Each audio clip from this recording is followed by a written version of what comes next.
ದೊಡ್ಡ ವಿಷಯ ಅಲ್ಲ. ಅಷ್ಟು ಕೊಟ್ಟರೆ ನೀ ಮಾಡುವುದು ಎಷ್ಟು ಏನು ಯಾವುದು ಅಂತ ಬೇಡವಾ? ಯಾಕೆಂದ್ರೆ ಒಂದು ಪಡಿಬೇಕು ಅಂತಾದ್ರೆ ಅದ್ರ ಪ್ರಯೋಜನ ಏನು ಅಂತ ಆಗ್ಬೇಡವಾ? ವೀರ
ನಿಜ, ನನ್ನ ಅಪೇಕ್ಷಿತ ಮೊತ್ತವನ್ನ ಕೊಟ್ಟು ನೀನು ನನ್ನನ್ನು ಪಡ್ಕೊಂಡೆ ಅಂತಾದ ಮೇಲೆ ನಾನು ನಿನ್ನ ಅಕ್ಷರಶಃ ಆಳು. ನೆನಪಿರ್ಬೇಕು. ಹೀಗೆ ಆಳಾಗಿ ಬದುಕುವ ಕಾಲಾವಧಿಯಲ್ಲಿಯೂ ನನ್ನ ಹೊಟ್ಟೆ ಬಟ್ಟೆ ಇತ್ಯಾದಿಗಳ ವಿಷಯದಲ್ಲಿ ಏನು ಕತೆ? ಇದೋ ವಿಶಾಲವಾದಂಥ ಈ ಪ್ರದೇಶದಲ್ಲಿ ನನ್ನ ಅಸಹಾಯಕತೆಯನ್ನು ಹೇಳಿ ಬಿಕ್ಕೆ ಬೇಡ್ತೇನೆ. ಯಾರಾದರೂ ಕನಿಕರದಿಂದ ತುತ್ತು ಅನ್ನ ಕೊಟ್ರೆ ಅದರಿಂದ ಹೊಟ್ಟೆಯನ್ನು ತುಂಬಿಸಿಕೊಳ್ತೇನೆ. ನನ್ನ ನಿಕೃಷ್ಟ ಸ್ಥಿತಿಯನ್ನು ಕಂಡು ಕನಿಕರದಿಂದ ಮಾನವಂತರು ತುಂಡು ಬಟ್ಟೆಯನ್ನು ಒಗೆದರೆ ಆ ಬಟ್ಟೆಯನ್ನು ಧರಿಸಿ ಮಾನವನ್ನ ಮುಚ್ಚಿಕೊಳ್ತೇನೆ.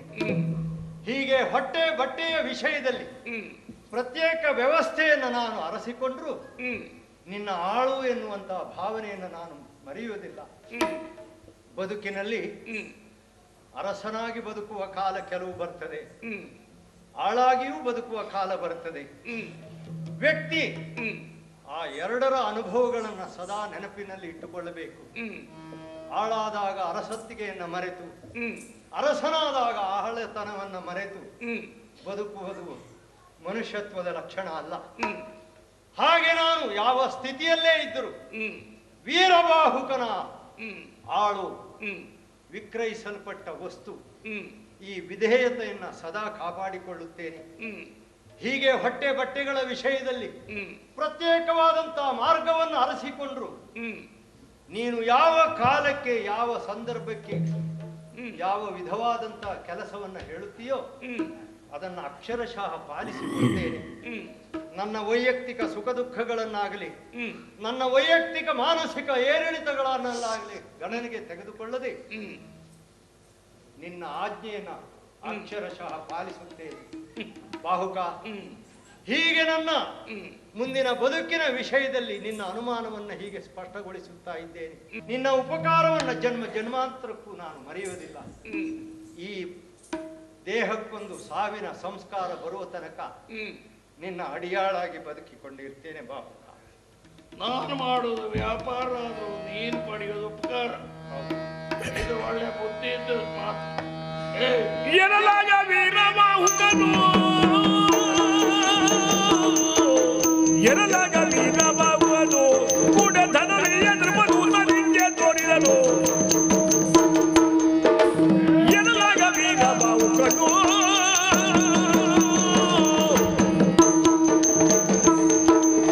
ವೀರಭಂಟ ಒಡೆಯ ಮಹಾರಾಜರಿಗೆ ಹೇಳು, ಏನು ವೀರಬಾಹುಕ ದೊಡ್ಡ ಆನೆ ಕೊಡ್ಲಿಕ್ಕೆ ಹೇಳಿದ್ದೇನೆ.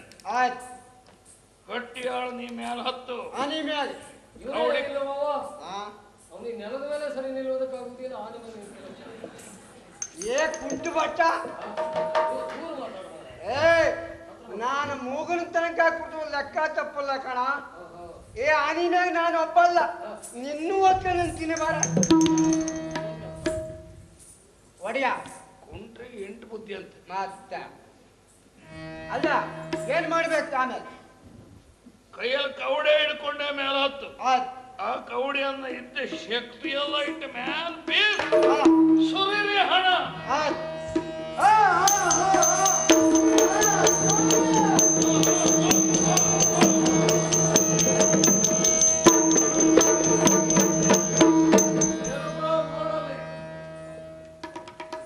ಹರಿಶ್ಚಂದ್ರ, ಸ್ವಾಮಿ ಕೊನೆಗೂ ಗುರುಗಳಿಗೆ ಕೊಟ್ಟ ಮಾತನ್ನ ನಡೆಸಿಯೇ ಬಿಟ್ಟೆ. ಋಣದಿಂದ ಮುಕ್ತನಾಗಿ ಬಿಟ್ಟೆ. ಸ್ವಾಮಿ ಆ, ಯಾವುದೋ ಜನ್ಮ ಜನ್ಮಾಂತರದ ಪುಣ್ಯ ಹ್ಮ್ ಅಥವಾ ನಮ್ಮ ವಂಶದ ಅನುಗ್ರಹ ಆ, ಎಲ್ಲವೂ ಸೇರಿ 48 ದಿವಸಗಳು ಮುಗಿಯುವುದಕ್ಕಿಂತ ಪೂರ್ವದಲ್ಲಿ ಹ್ಮ್ ಗುರು ವಿಶ್ವಾಮಿತ್ರರ ಋಣವನ್ನು ತೀರಿಸುವ ಯೋಗ ನನ್ನ ಪಾಲಿಗೆ ಬಂತು. ಹ್ಮ್ ಪೂಜ್ಯರಾದಂತಹ ಗುರುಗಳಿಗೆ ಹಾ. ಇದನ್ನು ಒಪ್ಪಿಸಿ ಅವರಲ್ಲಿ ನನ್ನ ಪ್ರಾರ್ಥನೆಯನ್ನ ಹೀಗೆ ತಿಳಿಸಿ ಹ್ಮ್ ಏನೋ ಮಾತು ಕೊಟ್ಟ ಪ್ರಕಾರವಾಗಿ ಆ, ಇದನ್ನು ತಮಗೆ ಒಪ್ಪಿಸುತ್ತಿದ್ದೇನೆ. ಹ್ಮ್ ಈ ಹರಿಶ್ಚಂದ್ರನ ಬದುಕಿಗೆ ನಿರಾತಂಕವಾದ ತತ್ವನಿಷ್ಠೆಗೆ ಹ್ಮ್ ಅವರ ಪೂರ್ಣಾನುಗ್ರಹ ಬೇಕು ಅಂತ ಪ್ರಾರ್ಥಿಸಿದ್ದೇನೆ ಅಂತ ಹೇಳಬೇಕು. ಎಷ್ಟು ದೊಡ್ಡ ಗುಣ ಹರಿಶ್ಚಂದ್ರ. ಹ್ಮ್ ಆದ್ರೆ ಒಂದು ಮಾತು ಸತ್ಯ. ಹ್ಮ್ ಈ ಕಳೆದ 48 ದಿವಸ ಅವಧಿಯಲ್ಲಿ ಹ್ಮ್ ನಿನ್ನ ಜೊತೆಯಲ್ಲಿ ನಾನು ಸಾಗಿ ಬಂದೆ. ಹ್ಮ್ ಎಲ್ಲಿಯವರೆಗೆ ಈ ಧರಿತ್ರಿಯಲ್ಲಿ ಹ್ಮ್ ಹರಿಶ್ಚಂದ್ರನ ಹೆಸರು ಶಾಶ್ವತವಾಗಿರ್ತದೋ ಹ್ಮ್ ಅಲ್ಲಿಯವರೆಗೆ ಇನ್ನೊಂದು ಮುಖದಿಂದ ನಕ್ಷತ್ರಿಕನ ಹೆಸರು ಇರ್ತದೆ ಎನ್ನುವುದರಲ್ಲಿ ಅನುಮಾನ ಇಲ್ಲ. ಚೆನ್ನಾಗಿರು, ನಾನು ಬರ್ತೇನೆ.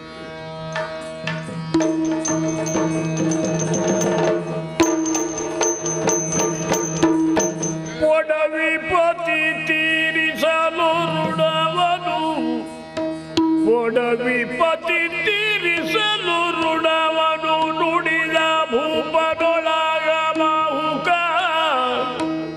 ತಡೆಯದಲೆ ದಕ್ಷಿಣ ಸ್ಮಶಾನಕ್ಕೆ ಹೋಗಿ ಕಾಯುವುದು.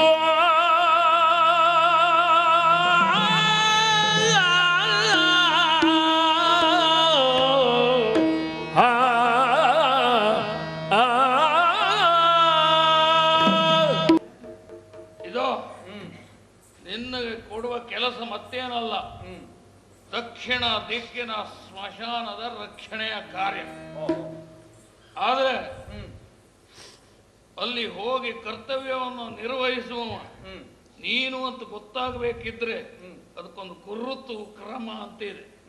ಇದು ನೋಡು, ಇದನ್ನೇ ಹಿಡ್ಕೊ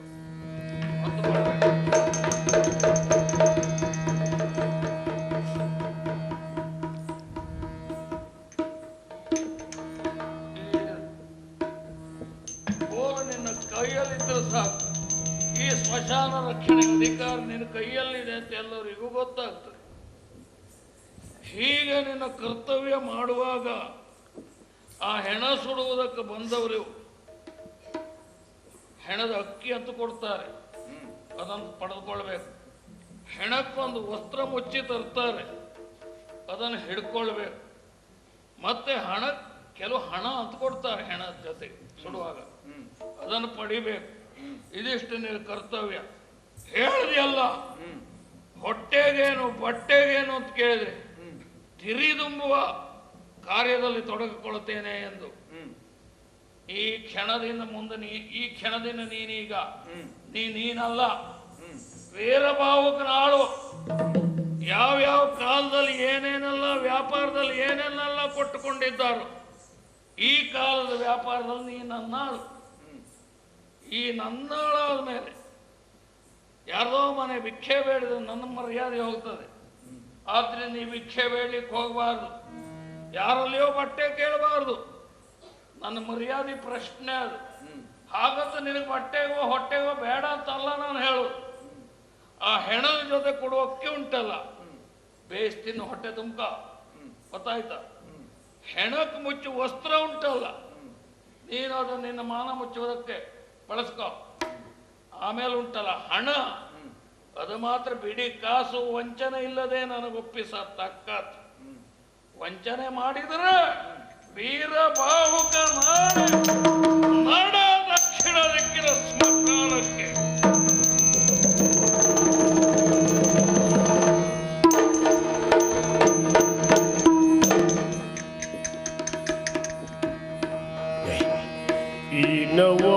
ನವೌಷಧೊಳು ಕುಟ್ಟಿ ತನುವ ನಾವಿಕನಿಗೆ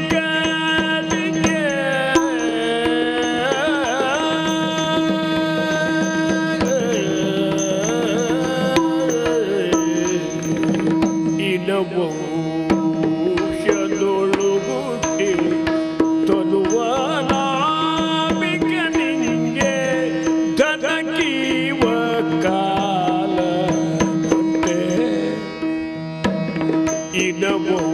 ಇನವೌಷಧೊಳು ಕುಟ್ಟಿ ತನುವ ನಾವಿಕನಿಗೆ ಧನಕೀವ ಕಾಲ ಬಂದೆ. ಯನ್ನ ತನುವ ನಾವಿಕನಿಗೆ ಧನಕೀವ ಕಾಲ ಬಂದೆ.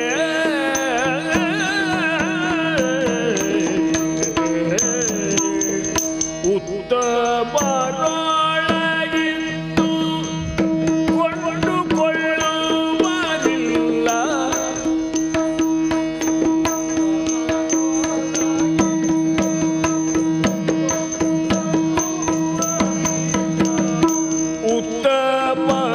ಉತ್ತಮರೊಳಗಿಂದು ಕೊಂಡುಕೊಳ್ಳುವರಿಲ್ಲ.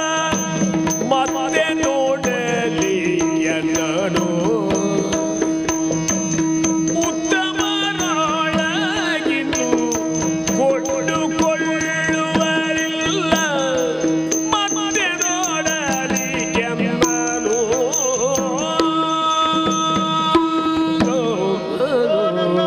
ದೇವತೆ, ನನ್ನ ಅಪರಾಧಗಳನ್ನ ಕ್ಷಮಿಸು, ನನ್ನ ಅಪರಾಧಗಳನ್ನ ಕ್ಷಮಿಸು. ಯಾಕೆಂದ್ರೆ ನನ್ನ ಭವ್ಯವಾದ ದಿವ್ಯವಾದ ಈ ಕುಲದ ಇತಿಹಾಸದಲ್ಲಿ ನಾನೊಬ್ಬ ಕಪ್ಪು ಕಲೆಯಾಗಿ ಹುಟ್ಟಿಬಿಟ್ನಲ್ಲ. ಸ್ಮಶಾನ ರಕ್ಷಕರಾಗಿ ಬದುಕಿದವರಿಲ್ಲ ನಮ್ಮ ಕುಲದ ಆಳರಸರು. ಇಂಥ ಒಬ್ಬ ವ್ಯಕ್ತಿಯ ಆಳಾಗಿ ಬದುಕಿಕೊಂಡವರಿಲ್ಲ ನನ್ನ ಕುಲದಲ್ಲಿ ಹುಟ್ಟಿದ ಹಿಂದಿನ ಆಳರಸರು. ಮಗನನ್ನ ಮಾರಾಟ ಮಾಡಿದವರಿಲ್ಲ, ಹೆಂಡತಿಯನ್ನ ವಿಕ್ರಯಿಸಿಕೊಟ್ಟವರಿಲ್ಲ. ಹೆಚ್ಚೇಕೆ ತನ್ನನ್ನೇ ತಾನು ಮಾರಾಟ ಮಾಡಿಕೊಳ್ಳುವ ಸಂದರ್ಭವನ್ನು ತಂದುಕೊಂಡವರಿಲ್ಲ. ಕೇವಲ ಭವ್ಯ ದಿವ್ಯ ಇತಿಹಾಸದ ಹಿನ್ನೆಲೆಯುಳ್ಳ ಈ ಕುಲದಲ್ಲಿ ನಾನು ಹುಟ್ಟಿದೆ. ಹಾಗಾಗಿ ನನ್ನಿಂದ ಅನೇಕ ಅಪಖ್ಯಾತಿಗೆ ಸಂಬಂಧಪಟ್ಟ ಸಂಗತಿಗಳು ಆಗಿ ಹೋಯಿತಲ್ಲ. ನನ್ನ ಕುಲದೇವತೆ, ನನ್ನನ್ನು ಕ್ಷಮಿಸು, ನನ್ನನ್ನು ಕ್ಷಮಿಸು. ಈ ಅಪಖ್ಯಾತಿಯನ್ನು ತಪ್ಪಿಸುವುದಕ್ಕೋಸ್ಕರವಾಗಿ ಕಾಶಿಯ ಬೀದಿ ಬೀದಿಯನ್ನ ಸುತ್ತಿದ್ದೇನೆ. ಯಾರೂ ನನ್ನನ್ನು ಕೊಂಡುಕೊಳ್ಳುವವರು ಸಿಗಲೇ ಇಲ್ಲ. ಅಂತಿಮವಾಗಿ ಈ ಬಾಹುಕನ ಮನೆಯ ಅಂಗಳಕ್ಕೆ ಬಂದು ನಿಂತು ಬಿಟ್ಟೆನಲ್ಲ. ಆದರೆ ಬಾಹುಕ ಯಾರಾದರೆ ಏನಂತೆ, ಅವನನ್ನ ಹೀನನೆಂದು ಭಾವಿಸುವುದು ಅಪರಾಧವಾಯಿತು. ಯಾಕೆಂದ್ರೆ ಪೂಜ್ಯರಾದಂಥ ಗುರುಗಳಿಗೆ ಕೊಟ್ಟ ಮಾತನ್ನು ಉಳಿಸಿಕೊಳ್ಳುವುದಕ್ಕೆ ಈ ಬಾಹುಕ ನನ್ನ ಅಪೇಕ್ಷಿತ ಮೊತ್ತವನ್ನು ಕೊಟ್ಟದ್ದರಿಂದ ಮಾತ್ರ ಸಾಧ್ಯವಾಯಿತು. ಹಾಗಾಗಿ ಅಂತಿಮ ಕಾಲಕ್ಕೆ ಒದಗಿ ಬಂದ ಬಾಹುಕ ಬಂಧು ಎಂದು ಭಾವಿಸಿದರೆ ತಪ್ಪೇನು? ಹೇಳಿದ, ದಕ್ಷಿಣ ದಿಕ್ಕಿನ ಸ್ಮಶಾನಕ್ಕೆ ಹೋಗು. ಹುಟ್ಟಿದ ಎಲ್ಲರೂ ಒಂದಲ್ಲ ಒಂದು ದಿವಸ ಸ್ಮಶಾನವನ್ನು ಸೇರುತ್ತಾರೆ. ಆದರೆ ಸತ್ತು ಹೆಣವಾಗಿ ಸ್ಮಶಾನಕ್ಕೆ ಹೋಗುತ್ತಾರೆ. ಈ ಹರಿಶ್ಚಂದ್ರ ಮಾತ್ರ ಜೀವಂತ ಸ್ಮಶಾನವನ್ನು ಸೇರುವ ಕಾಲ ಬಂತು. ಇಲ್ಲ, ಒಂದು ದೃಷ್ಟಿಯಿಂದ ಯೋಚಿಸಿದರೆ ಹರಿಶ್ಚಂದ್ರ ಜೀವಿಸಿದ್ದಾನೆ ಎನ್ನುವುದಕ್ಕಿಂತ ಸತ್ತಿದ್ದಾನೆ ಎನ್ನುವುದೇ ಸರಿಯಲ್ಲವೇ? ಒಂದು ವ್ಯಕ್ತಿ ಈ ಪ್ರಪಂಚದಲ್ಲಿ ಬದುಕಿದ್ದಾನೆ ಎಂಬುದಕ್ಕೆ ಸಾಕ್ಷಿಗಳು ಯಾವುದು? ಅವನ ಬಂಧು ಬಾಂಧವರು, ತಂದೆ ತಾಯಂದಿರು, ಕೈ ಹಿಡಿದ ಹೆಂಡತಿ, ಹುಟ್ಟಿದ ಮಕ್ಕಳು, ಇವರೆಲ್ಲವರ ಮೂಲಕವಾಗಿ ಒಬ್ಬ ವ್ಯಕ್ತಿಯ ಬದುಕು ಸ್ಥಾಪಿತವಾಗುತ್ತದೆ. ಅವರು ಯಾರೂ ಇಲ್ಲ ಅಂತಾದ ಮೇಲೆ ವ್ಯಕ್ತಿಯ ಸ್ಥಾಪಿತ ತನವೇ ಅಲ್ಲಿ ಪೊಳ್ಳಾಗಿಬಿಡುತ್ತದೆ.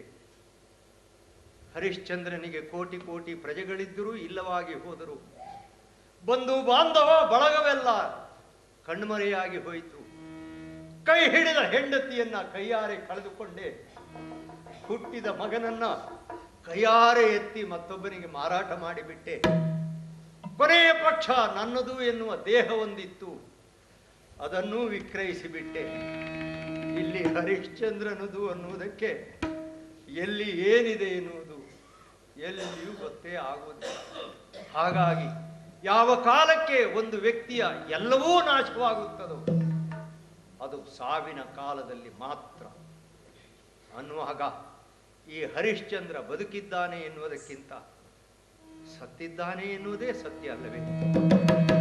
ಅಂತ ಸತ್ತ ಹರಿಶ್ಚಂದ್ರ ಇರುವುದಕ್ಕೆ ಊರಿಗಿಂತ ಸೇರುವುದಕ್ಕೆ ಸ್ಮಶಾನವೇ ಲೇಸಲ್ಲವೇ? ನಡೆಯುತ್ತೇನೆ.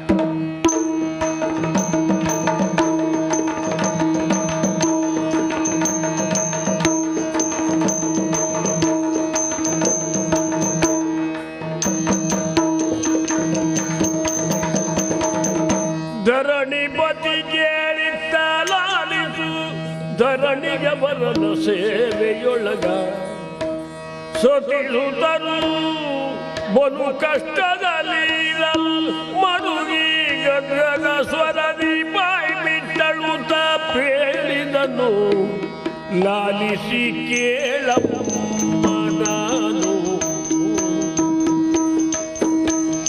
ಲಾಲಿಸಿ ಕೇಳಮ್ಮ ನಾನು, ಇನ್ನು ಕಾಲವ ಕಳೆಯಲಾರೆ ಬೇಳೆ, ಇನ್ನು ಕಾಲವ ಕಳೆಯಲಾರೆನು ಬೇಳೆ, ಹೊತ್ತು ಕಟ್ಟು ಹೊರೆಯನ್ನು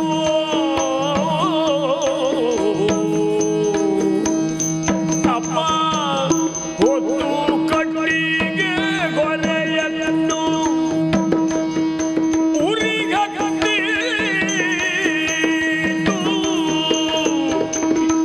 ತಲೆಯನ್ನೇ ಕೊಡು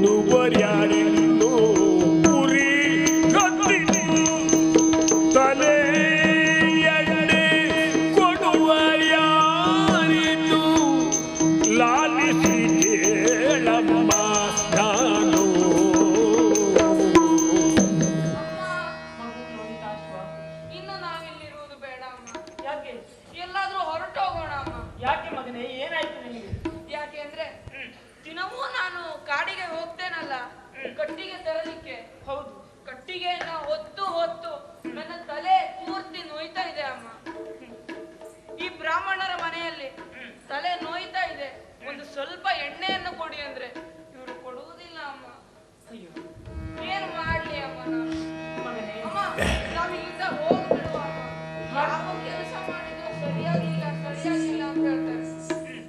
ಹೊತ್ತು ಹೊತ್ತು ಸುಸ್ತಾಯ್ತು ಅಂತ ಒಂದು ನಿಮಿಷ ನಿಂತುಕೊಂಡ್ರೆ ಗದರಿಸ್ತಾರೆ ಅಮ್ಮ. ಅಮ್ಮ ನಾವಿಂದಿರು ಬೇಡ ಅಮ್ಮ. ಹೋಗೋಣ. ಕಡುಕೋಪಿ ಒಡೆಯ ಆಗಿಗನು ಮಗನೇ, ಕಡುಕೋಪಿ ಒಡೆಯನಾಗಿಗನು ಮತ್ತ ಒಡನೆಯು ಮಲಮೂರ್ಖೆ ನುಡಿಮುನಿನ್ನೇನು ನುಡಿದರ್ಯಾರಿಗೂ ದಯ ಬರದು, ಯಾರಿಗೂ ದಯ ಬರದು. ನಾವು ಪಡೆದ ಕರ್ಮವನ್ನು ತೀಸದೆಂದು ಬಿಡಲು ಮಗನೇ, ಕಡುಕೋಪಿ ಒಡೆಯನಾಗಿಗನು.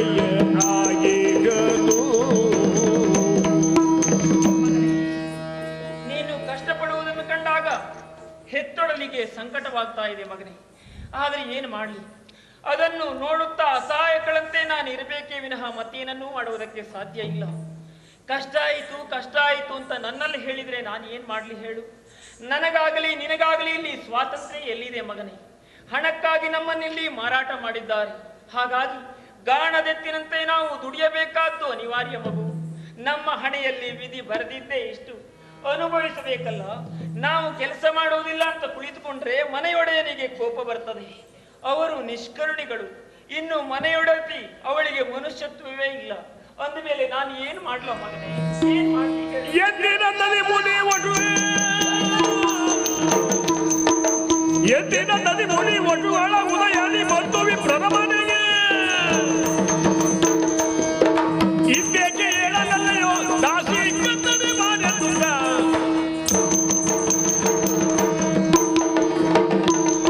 ಬೇಗ ಬೇಗ ಹೊತ್ತಾಗ್ತಾ ಇದೆ, ಸೂರ್ಯ ನಿದ್ದೆ ಬರ್ತಾ ಇದ್ದಾನೆ. ವಿಷಮ ಮಿತ್ರರನ್ನ ತರಬೇಕು. ಏನು ಅಮ್ಮನ ಮನೆಯಲ್ಲಿ ಮಲ್ಲ ಇಡ್ತಾ ಇದೆಯಾ? ಮಗನೇ ನೀ ಪೋಗೀಗ ಬಿಟ್ಟು ಹೋಗುವರಲ್ಲ,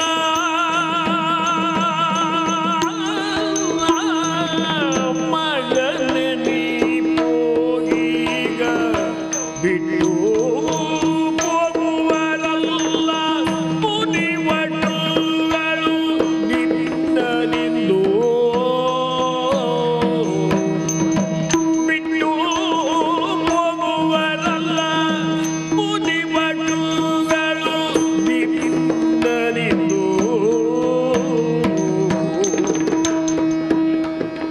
ಧನಕ್ಕಾಗಿ ಮಾರಿದ ಮೇಲೆ ನಂಬಿಕೆಯು, ಧನಕ್ಕಾಗಿ ಮಾರಿದ ಮೇಲೆ ನಂಬಿಕೆಯು ಮನೆಯೊಳಗಿರುವುದಕ್ಕಿಂದು. ಬೇಗ ಬೇಗ ಬೇಗ. ನೋಡಿದ್ಯಾ, ಮುನಿವಟಗಳೆಲ್ಲ ಕಾಡಿಗೆ ಹೋಗುವುದಕ್ಕೆ ಸಮಯ ಆಗ್ತಾ ಇದೆ ಅಂತ ನಿನ್ನನ್ನು ಕರೆಯುವುದಕ್ಕೆ ಬರ್ತಾ ಇದ್ದಾರೆ ಮಗ. ಹಾಗಾಗಿ ಅವರ ಜೊತೆಯಲ್ಲಿ ಬೇಗ ಕಾಡಿಗೆ ಹೋಗಿ ಕುಶ ಸಮಯಗಳನ್ನ ಸಂಗ್ರಹಿಸುವುದಕ್ಕೆ ಮುಂದಾಗ ಆಗುವುದಿಲ್ಲ ಅಮ್ಮ. ಕಾಯಕಿಯರನ್ನ ಕಾಲೊಳು ಮುಳ್ಳುಗಳು ದಾಟಿ, ಕಾಯಕಿಯರನ್ನ ಕಾಲೊಳು ಮುಳ್ಳುಗಳು ದಾಟಿ, ಗಾಯವಾಗಿ ಗುದಮ್ಮ ನೋಡು, ಗಾಯವಾಗಿ ಅಮ್ಮ ನೋಡು, ನೋಯುವು ಅಡಿಗಿಡಲಾರೆ, ನೋಯುವು ಅಡಿಗಿಡಲಾರೆ, ನಿನ್ನೋಳು ಮಾಯಕದ ನುಡಿಯ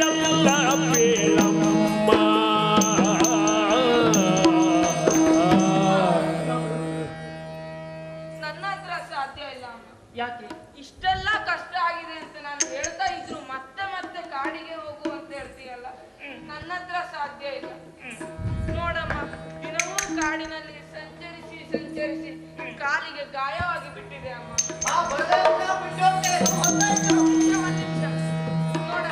ಲಲನೆ ಮಗನ ಒಡಂಬಡಿಸಿ ಮಗನ ಒಡಂಬಡಿಸಿ ಹಣಕ್ಕಾಗಿ ನಮ್ಮನ್ನು ಮಾರಾಟ ಮಾಡಿ ಲಲನೆ ಮಗನ ಒಡಂಬಡಿಸಿ ಒಟುಗಳೊಡನೆ ಪೇಳಿದಳು ಒಟುಗಳೊಡನೆ ಪೇಳಿದಳು ಸಣ್ಣವನು ಇವ ಒಲವಿ ನೀವು ಕರದೊಯ್ಯಿರು ಸಣ್ಣವನು ಇವ ಒಲವಿ ನೀವು ಕರದೊಯ್ಯಿರು ಕರತಗುರೆಂದು ಪೇಳಿದಳು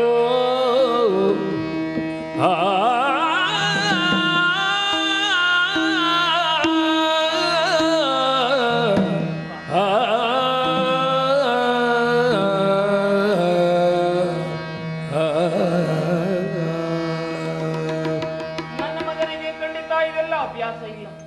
ಹಾಗಾಗಿ ಕಾಲಿಗೆ ಮುಳ್ಳು ನಾಟಿದೆ, ಬಿಸಿಲಿನ ಜಳಕ್ಕೆ ನನ್ನಿಂದ ನಡೆಯುವುದಕ್ಕೆ ಸಾಧ್ಯ ಇಲ್ಲ ಅಂತ ಅಳ್ತಾ ಇದ್ದಾನೆ.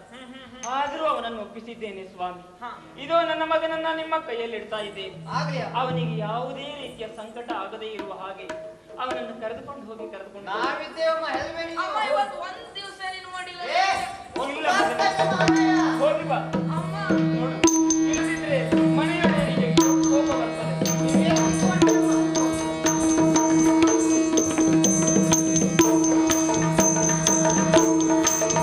ನಡೆದು ಕುಶ ಸವಿದೆಯನ್ನು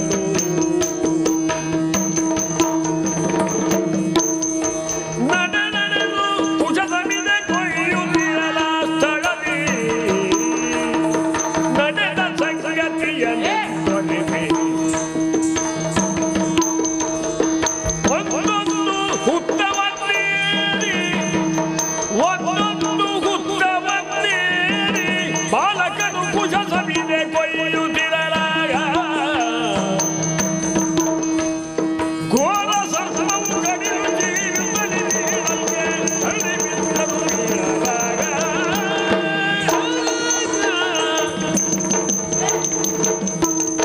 ತರಲರಲ್ಲ ಎನ್ನ ಸೊಲ್ಲ ಕರುಣವಿದ್ದು ಕೇಳಿ ತ್ವರಿತದಿಂದ ಮಾತೆಗೆಲ್ಲ ಪರಿಯ ಬೇಡಿರಯ್ಯ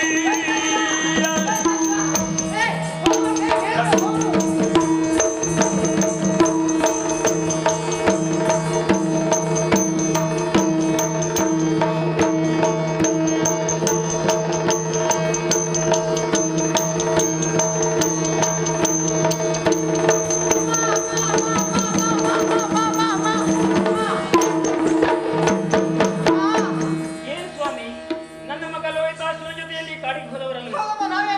ಎಲ್ಲಿ ನನ್ನ ಮಗ ಲೋಹಿತಾಶ್ವ? ಅಮ್ಮ ಏನ್ ಹೇಳಿ ಅಮ್ಮ, ಕುಶ ಸಮಿತಿಗಳನ್ನ ಕೊಯ್ಯುತ್ತಾ ಇರುವಂತಹ ಸಂದರ್ಭದಲ್ಲಿ ನಿಮ್ಮ ಮಗ ಲೋಹಿತಾಶ್ವ ಹುತ್ತವನ್ನು ಏರಿದ ಅಮ್ಮ. ಆ ಸಂದರ್ಭದಲ್ಲಿ ಘಟ ಸರ್ಪವೊಂದು ಬಂದು ನಿಮ್ಮ ಮಗನ ಕಾಲನ್ನ ಕಡಿದು ನಿಮ್ಮ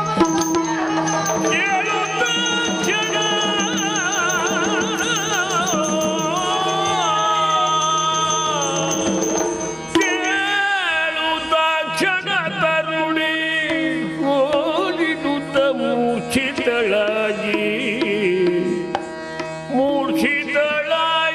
ಚೇತರಿಸಿಕೊಂಡೆದ್ದು ಮಗನೇ ಎನ್ನಗಲಿದೆಯ ಮಗನೇ ಎನ್ನಗಲಿದೆಯ ನಾರೆಂತು ಬಾಳಲಿ ಧರೆಯೊಳಗೆ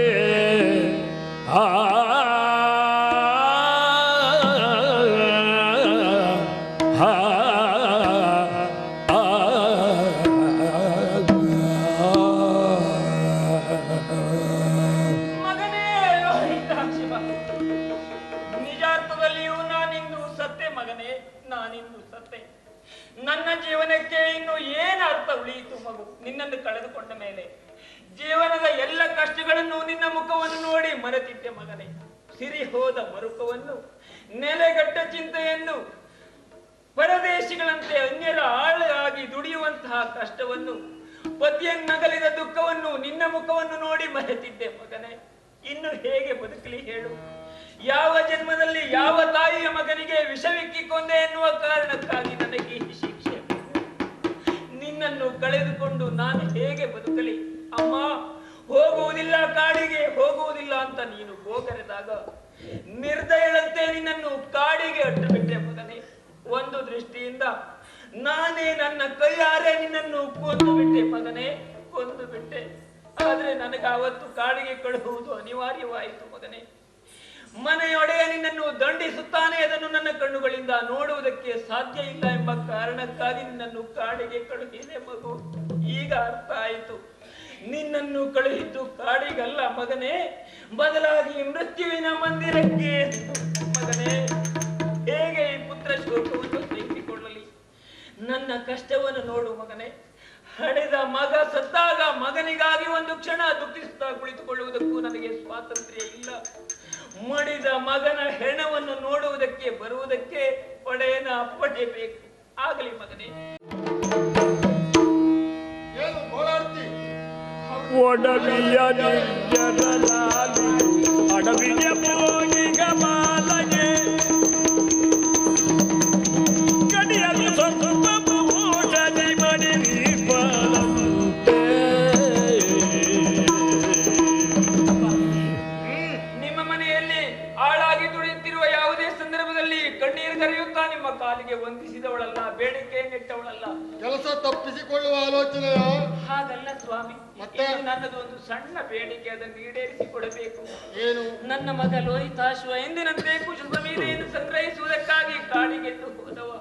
ಕಾಡಿನಲ್ಲಿ ವಿಷ ಸರ್ಪ ಬಂದು ಕಡಿದು ಪ್ರಾಣವನ್ನು ಬಿಟ್ಟ.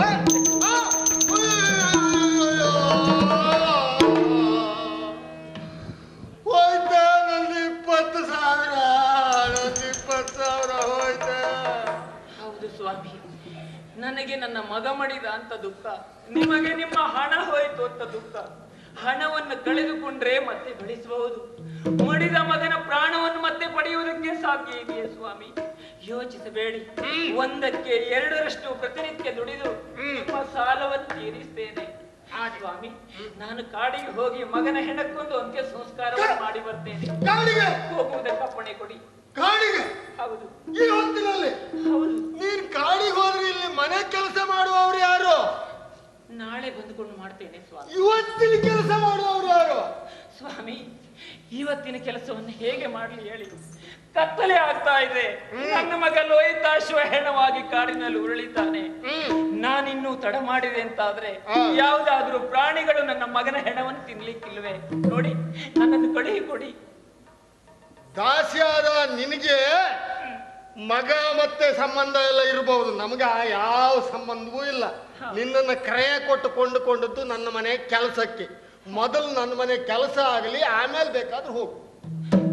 ಆಯ್ತು ಸ್ವಾಮಿ, ಇವತ್ತಿನ ಮನೆ ವಾರ್ತೆಯನ್ನು ಪೂರೈಸಿ ಹೋಗ್ತೇನೆ. ನಾಳೆ ಬೆಳಿಗ್ಗೆ ಮನೆ ವಾರ್ತೆಗೆ ಸರಿಯಾಗಿ ಬರ್ತೇನೆ. ಬರತಕ್ಕದ್ದು.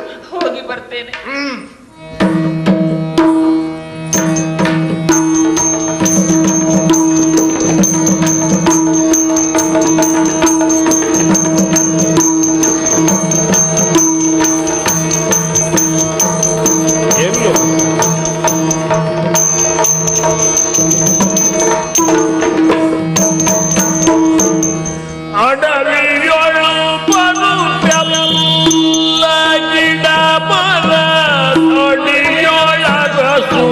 ಮಗನ ನಾನಿದು ನಿನ್ನ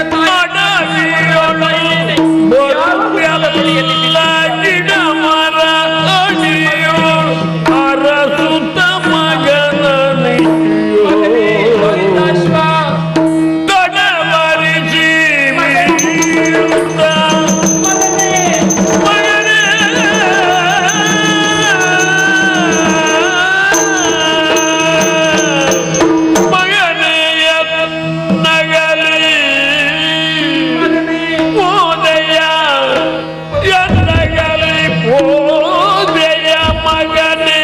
ಒಡಲಿ ಗುರಿಯ ಇಕ್ಕಿದೆ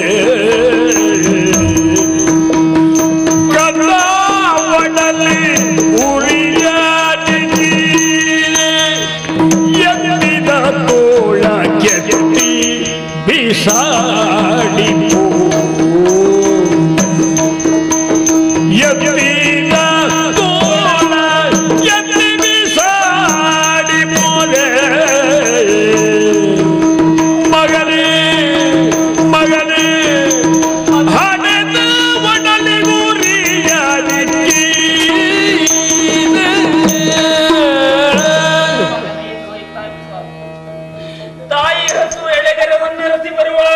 ನಿನ್ನನ್ನು ಅರಸಿಕೊಂಡು ಈ ಕಾಡಿಗೆ ಬಂದೆ ಮಗನೇ. ಆದ್ರೆ ನಾನು ಬರುವಷ್ಟರಲ್ಲಿ ಈ ಪ್ರಪಂಚವನ್ನು ಬಿಟ್ಟು ಹೊರಟು ಹೋಗಿಬಿಟ್ಟಿಯಲ್ಲ ಮಗನೇ, ಹೊರಟು ಹೋಗಿಬಿಟ್ಟಿಲ್ಲ. ಈ ನವೋಷದ ದೀಪ ಆರಿ ಹೋಯಿತು ಮಗನೇ. ನನ್ನ ರನ್ನದ ಕನ್ನಡಿ ಒಡೆದು ಹೋಯಿತು ಮಗನೇ. ನನ್ನ ಮನೆಯ ಮುದ್ದಿನ ಕಳಶ ಕಳಚಿ ಬಿತ್ತು ಮಗು, ಕಳಚಿ ಬಿತ್ತು. ನಿನ್ನನ್ನು ಪಡೆದಾಗ ಒಂದು ರೀತಿಯ ಹೆಮ್ಮೆ ಪಟ್ಟಿದ್ದೆ ಮಗನೇ, ಅಹಂಕಾರ ಪಟ್ಟಿದ್ದೆ. ಯಾಕೆಂದ್ರೆ ಇನವೋಷದ ಕುಡಿಗೆ ನಾನು ಜನ್ಮ ಕೊಟ್ಟೆ ಎಂದು. ಮಗನೇ, ಹಡೆದ ಮಗುವನ್ನು ಈ ಪರಿಯಲ್ಲಿ ಎಳವೆಯಲ್ಲಿ ಕಳೆದುಕೊಳ್ಳುವ ತಾಯ್ತನಕ್ಕಿಂತ 1000 ಪಾಲಿಗೆ ನಾನು ಬಂಜೆಯಾಗಿದ್ರೆ ಒಳಿತಾಗುತ್ತಿತ್ತು ಮಗನೇ, ಒಳಿತಾಗುತ್ತಿತ್ತು. ಒಬ್ಬಳು ತಾಯಿಯಾಗಿ ನಾನು ನಿನಗೆ ಏನನ್ನು ಕೊಟ್ಟೆ ಮಗನೇ? ಪೀತಾಂಬರವನ್ನು ಉಡಿಸಲಿಲ್ಲ, ಮೃಷ್ಟಾನ್ನವನ್ನು ಉಣಬಡಿಸಲಿಲ್ಲ, ಮೈಗೆ ಎಣ್ಣೆಯನ್ನು ತೀಡಿ ಬಿಸಿ ನೀರಿನ ಸ್ನಾನವನ್ನು ಮಾಡಿಸಲಿಲ್ಲ. ಬದಲಾಗಿ ಬ್ರಾಹ್ಮಣರ ಮನೆಯಲ್ಲಿ ನೀನು ಕಷ್ಟಪಡುವುದನ್ನು ನೋಡುತ್ತಾ ಬದುಕಿದನಲ್ಲೋ ಮಗನೇ, ಬದುಕಿದೆ. ನನ್ನ ಹೆತ್ತೊಡಲಿಗೆ ಬೆಂಕಿ ಬಿತ್ತು ಮಗನೇ. ಎತ್ತಿ ಆಡಿಸಿದ ಕೈಗಳು ಕಡಿದು ಚೆಲ್ಲಿತು ಮಗನೇ, ಕಡಿದು ಚೆಲ್ಲಿತು. ಹೇಗೆ ಬದುಕಲೋ ಮಗನೇ ನಿನ್ನನ್ನು ಕಳೆದುಕೊಂಡು? ಏನಿತು ದುಃಖಿಸಿದ ಎಲ್ಲನು ಕೇಳುವರ್ಯಾರಿಲ್ಲ.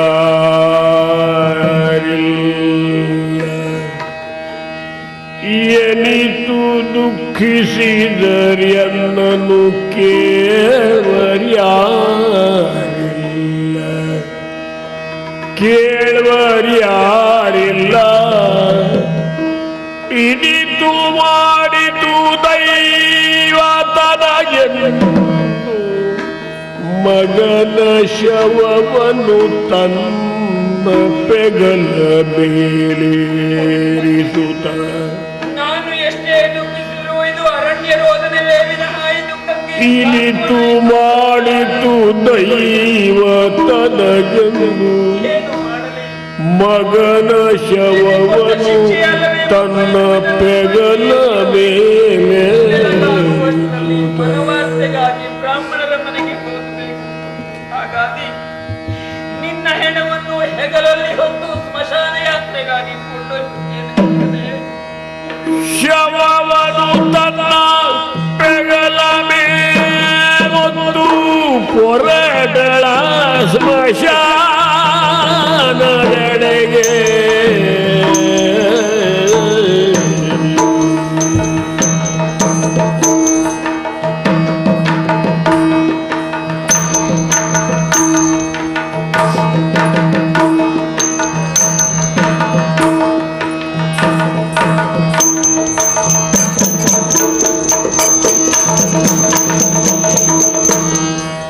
ಬಂದು ಕಂಡನು ಭಯಂಕರವಾದ ಮಸಣವ. ಬಂದು ಕಂಡನು ಭಯಂಕರವಾದ ಮಸಣವ. ಬಂದು ಕಂಡನು ಕಂಡನು ಕಂಡನು ಭಯಂಕರವಾದ ಮಸಣವ. ನೊಂದುತ್ತ ಮನದಿ ನಾಚುತ್ತಲೇ, ನೊಂದುತ್ತ ಮನದಿ ನಾಚುತ್ತಲೇ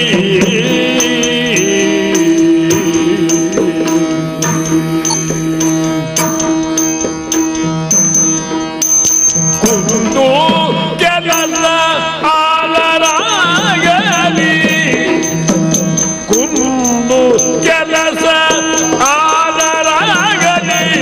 ಮುಡಿಪಗೆ ಸಂದುದು ಸಾಲ ಹಿಂದಿನಲ್ಲಿ, ಕುಂದು ಕೆಲಸ ಆಲರಾಗಲಿ. ಮುಡಿಪಗೆ ಸಂದುದು ಸಾಲ ಹಿಂದಿನಲ್ಲಿ. ದಕ್ಷಿಣ ದಿಕ್ಕಿನ ಸ್ಮಶಾನಕ್ಕೆ ಸಾಗು.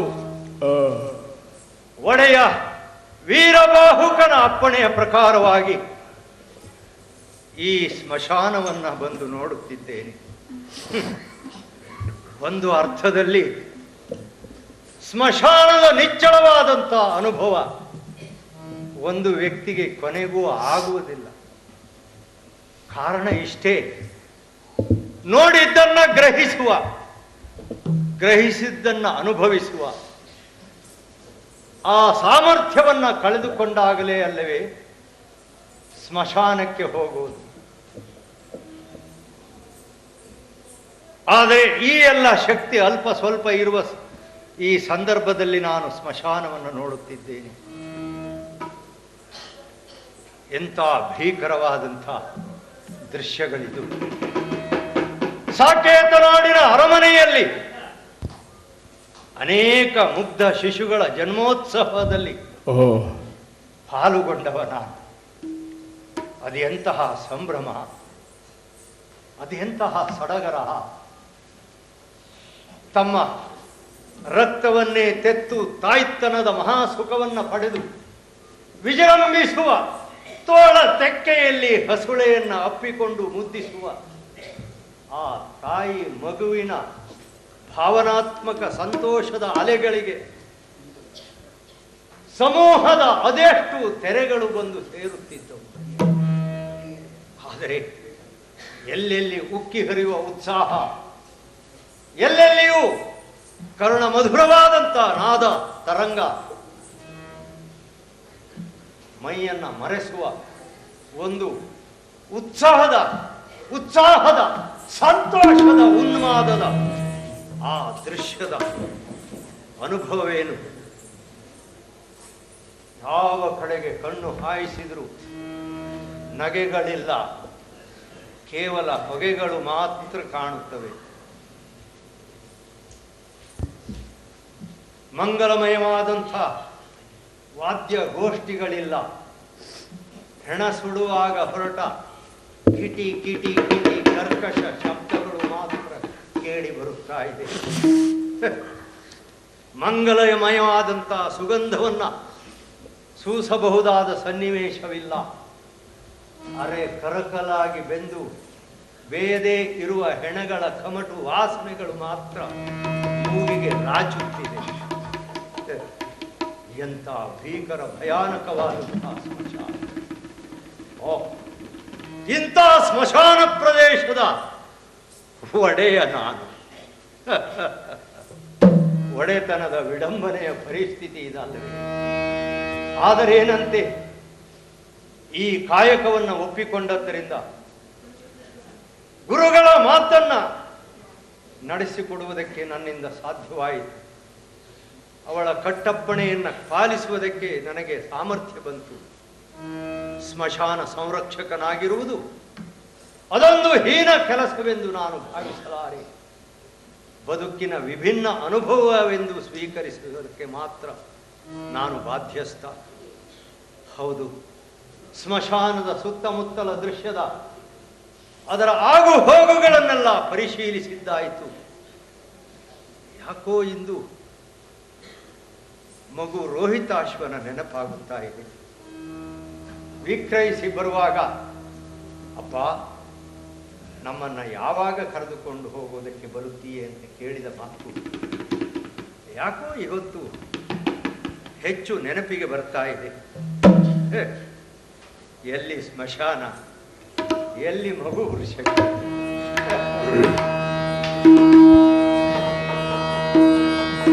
ತರುಣಿ ಮಗನ ಶವವನ್ನು ತನ್ನ ಬೆಗಲ ಮೇಲೊತ್ತು, ತನ್ನ ಬೆಗಲ ಮೇಲೊತ್ತು ಬಂದಳ ಸ್ಮಶಾನದೆಡೆಗೆ. ಬಂದಳ ಸ್ಮಶಾನದೆಡೆಗೆ.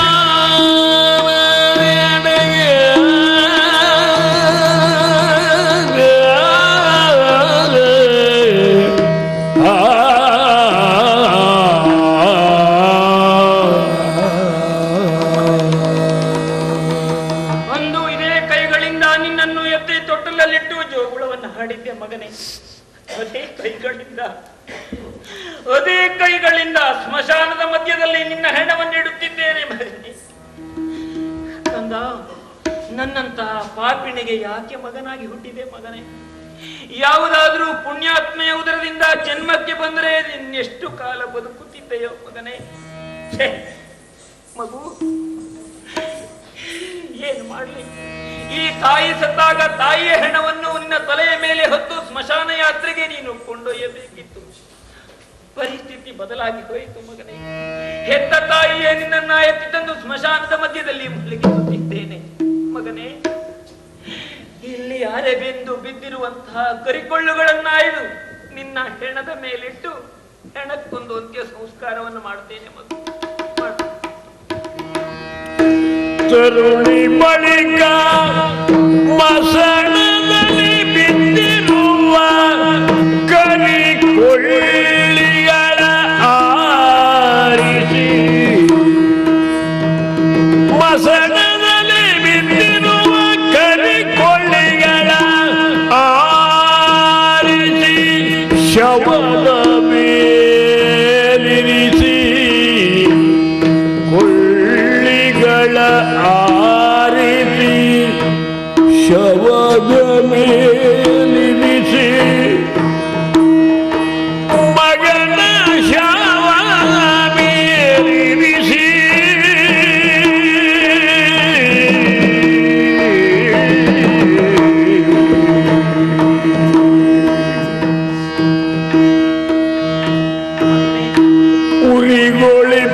ಉರಿಗೊಳಿಪೆತ್ತಾನೆಂದು ಮಗನಾಗಿ ಹುಟ್ಟಿದ್ದಕ್ಕೆ ಕೊನೆಯ ಗಳಿಗೆಯಲ್ಲಿ 4 ಹನಿ ಕಣ್ಣೀರನ್ನು ನಿನಗೆ ಅರ್ಪಣವಾಗಿ ಉರಿಗೊಳಿಪೆ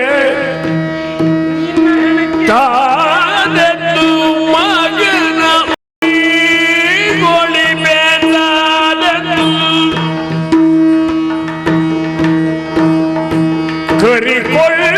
ಕರಿಕೊಳ್ಳಿಯನಾರಿಸಿ ಉರಿಗೊಳಿಪೆತ್ತಾನೆಂದು ಬರುತ್ತ ಕೊಳ್ಳಿಗಳ ಆರಿಸಿ ಉರಿಗೊಳಿಸುತ್ತಿದೆ.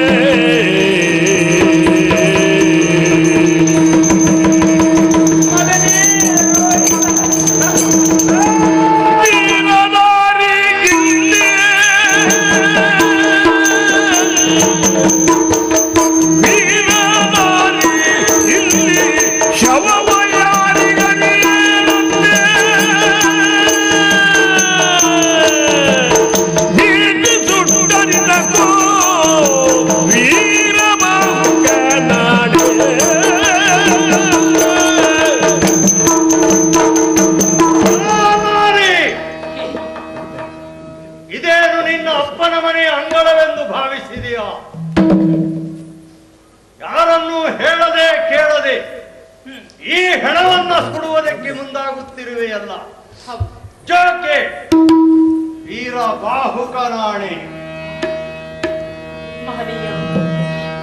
ಬಡವೆ ನಾನು ಎನ್ನ ಮಗನು ಅಡವಿಯೋಳಿ ಒಂದು ಸ್ವಲ್ಪ ಕಡಿದು, ಬಡವೆ ನಾನು ಎನ್ನ ಮಗನು ಅಡವಿಯೋಳಿ ಒಂದು ಸ್ವಲ್ಪ ಕಡಿದು ಮಡಿಯಂತ ಮೇಲಿಲ್ಲಿ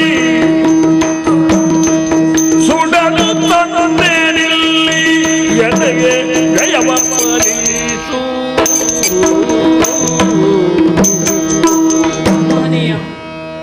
ಮಡಿದ ಮಗನ ಹೆಣಕ್ಕೊಂದು ಅಂತ್ಯ ಸಂಸ್ಕಾರವನ್ನು ಮಾಡಬೇಕು, ಇಷ್ಟನ್ನೇ ಯೋಚಿಸಿದಂತಹ ನಾನು ಮಗನ ಹೆಣವನ್ನು ಹೊತ್ತು ಸ್ಮಶಾನದ ಮಧ್ಯಕ್ಕೆ ತಂದು ಮಲಗಿಸಿ ಬಿಟ್ಟೆ. ಇಲ್ಲೊಂದು ನಿಯಮ ಇದೆ, ನೀತಿ ಇದೆ ಎನ್ನುವುದು ನನಗೆ ಅರ್ಥ ಆಗಲಿಲ್ಲ.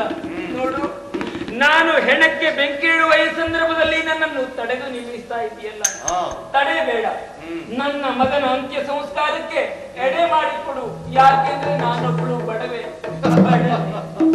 ಹೆಣ್ಣೆ, ಈ ಸ್ಮಶಾನ ಇರುವುದು ಹೆಣ ಸುಡುವುದಕ್ಕೆ, ಹೆಣ ಸುಡುವವರನ್ನೇ ನೋಡುವುದಕ್ಕೆ ನಾನಿರುವುದು. ಹೆಣವನ್ನ ಸುಡಬಾರದು ಅಂತ ನಾನು ಹೇಳುವುದಿಲ್ಲ, ಆದರೆ ಪನೆಯಕ್ಕಿ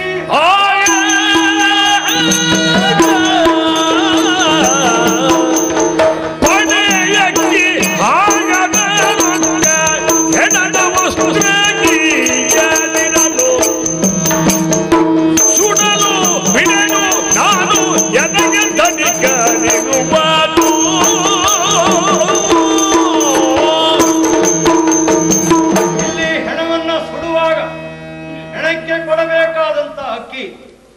ಹೆಣಕ್ಕೆ ಮುಚ್ಚುವ ಬಟ್ಟೆ, ಹೆಣಕ್ಕೆ ಇಡುವ ಹಣ, ಇವಾಗೆಲ್ಲವುಗಳನ್ನ ಕೊಟ್ಟು ಹೆಣವನ್ನ ಸುಡಬೇಕು. ಕಾರಣ ಅವೆಲ್ಲವುಗಳನ್ನ ಕೊಡು, ಆಮೇಲೆ ಹೆಣವನ್ನ ಸುಡು.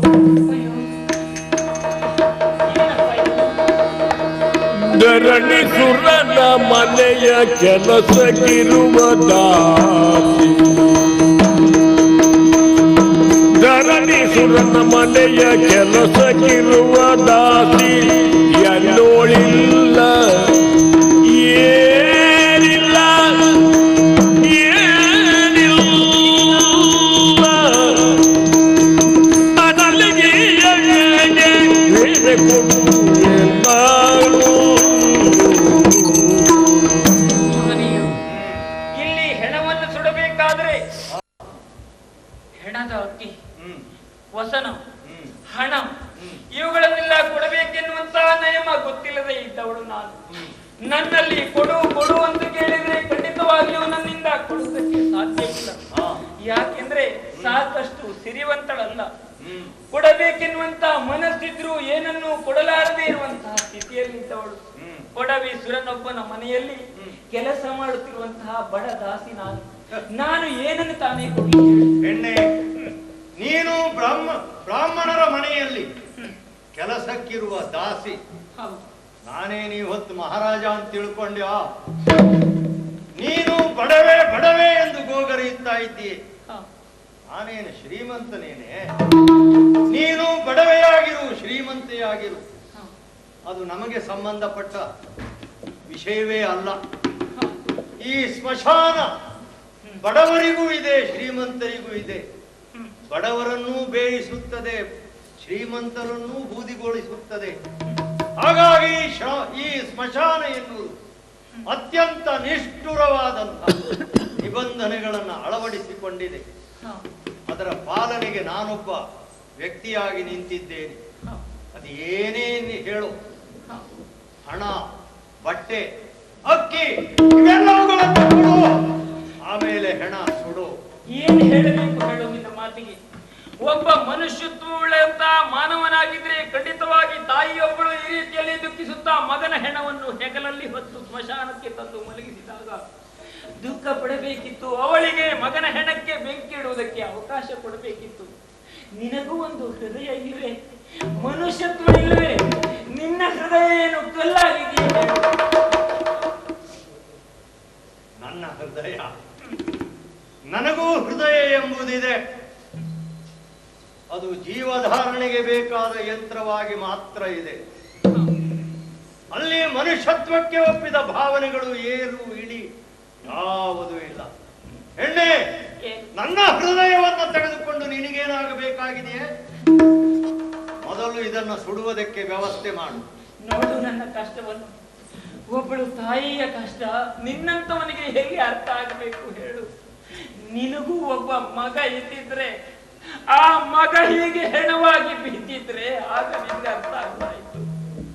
ಮಗನ ಹೆಣವನ್ನು ಹೊತ್ತು ತರುವುದಕ್ಕೆ ಸಹಾಯಕರಿಲ್ಲದೆ ಎತ್ತಿ ಆಡಿಸಿದ ತೋಳುಗಳಲ್ಲಿ ಮಗನ ಹೆಣವನ್ನು ಹೊತ್ತು ತಂದಿದ್ದೇನೆ. ಮಗನ ಹೆಣವನ್ನು ಮುಚ್ಚುವುದಕ್ಕೆ ತುಂಡು ಬಟ್ಟೆಗೆ ಗತಿ ಇಲ್ಲದೆ ಸೀರೆಯ ಸೆರಗನ್ನೇ ಮುಚ್ಚಿ ತಂದಿದ್ದೇನೆ. ನೋಡು, ಮಗನ ಹೆಣವನ್ನು ಸುಡುವುದಕ್ಕೆ ಕಟ್ಟಿಗೆಯನ್ನು ಕೊಂಡು ತರುವುದಕ್ಕೆ ಸಾಮರ್ಥ್ಯ ಇಲ್ಲದೆ ಅರಬೆಂದು ಬಿದ್ದಿರುವ ಕರಿಕೊಳ್ಳಿಗಳಿಂದಲೇ ಮಗನ ಹೆಣವನ್ನು ಸುಡುವುದಕ್ಕೆ ಉದ್ಯುಕ್ತನಾಗಿದ್ದೇನೆ. ಇಷ್ಟಾದರೂ ಕರುಣೆ ಇಲ್ಲವೇ ನಿನಗೆ?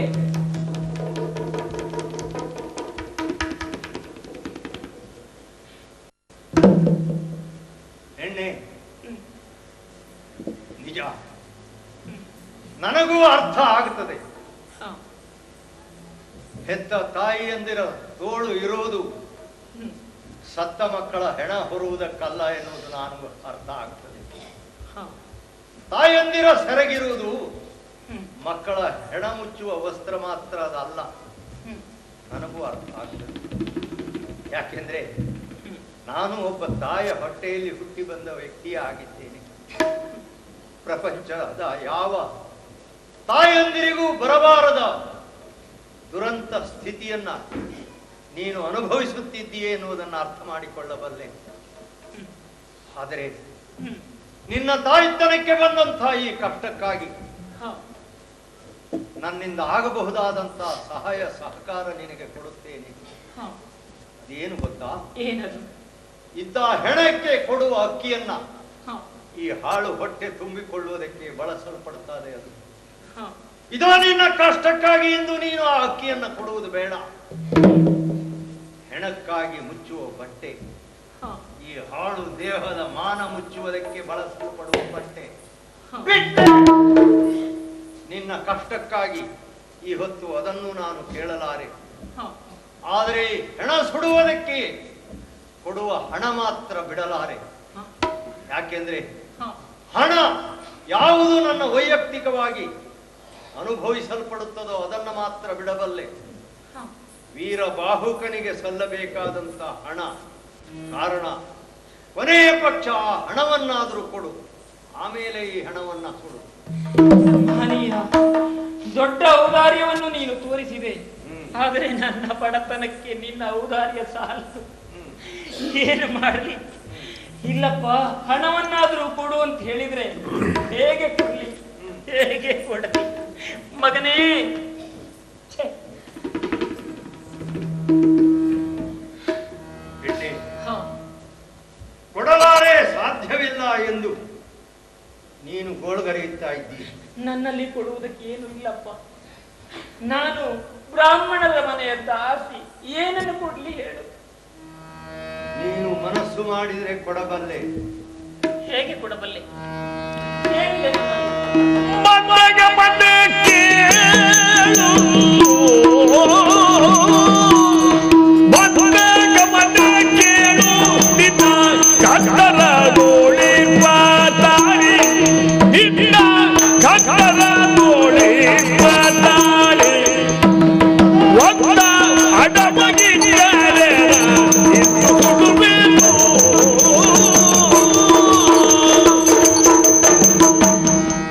ಹೆಣ್ಣೆ, ಪ್ರತಿಯೊಂದು ಜೀವಿಗೂ ಅಸಾಧ್ಯವೆನ್ನಬಹುದಾದ ಸನ್ನಿವೇಶಗಳು ಒದಗಿ ಬರುತ್ತವೆ. ಯಾವುದೆಲ್ಲ ಅಸಾಧ್ಯವೋ ಅದನ್ನ ಸಾಧ್ಯಗೊಳಿಸುವುದಕ್ಕೆ ಪ್ರಯತ್ನಿಸುವುದೇ ಮನುಷ್ಯ ಜೀವಿಯ ಸಾಮರ್ಥ್ಯ ಮತ್ತು ಕರ್ತವ್ಯ. ಇಂದು ಸತ್ತ ನಿನ್ನ ಮಗನ ಹೆಣವನ್ನ ಸುಡುವುದಕ್ಕೆ ಕಾಸಿಗೆ ಗತಿ ಇಲ್ಲ, ಕೊಡುವುದಕ್ಕೆ ಏನೂ ಇಲ್ಲ ಎನ್ನುತ್ತಿರುವ ನೀನು ಮನಸ್ಸು ಮಾಡಿದರೆ ಕೊಡಬಲ್ಲೆ. ಹೇಗೆ ಕೊಡಬಲ್ಲೆ? ಅದೋ ನಿನ್ನ ಕೊರಳಲ್ಲಿ ರಾರಾಜಿಸುವ ಮಂಗಲ ತಾಳಿಯೊಂದು ಹಣ ತಂದು ಕೊಡು ಹೆಣವನ್ನ. ತಿಳಿದೊಳಗಳೆ ತನ್ನ ಮನದಿ ಪತಿಯಲ್ಲದೊಳೆ ಚೆಲುವ ಮಂಗಲ ತಾಳಿಗುಣ, ಚೆಲುವ ಮಂಗಲ ತಾಳಿಗುಣ, ನೆಲೆಯರಿತು ಸ್ವಪಚ ಕೇಳುವದುಂಟೆ ಎಂದೆನು ನಳಿನಾಕ್ಷಿ ಬರುವುದು.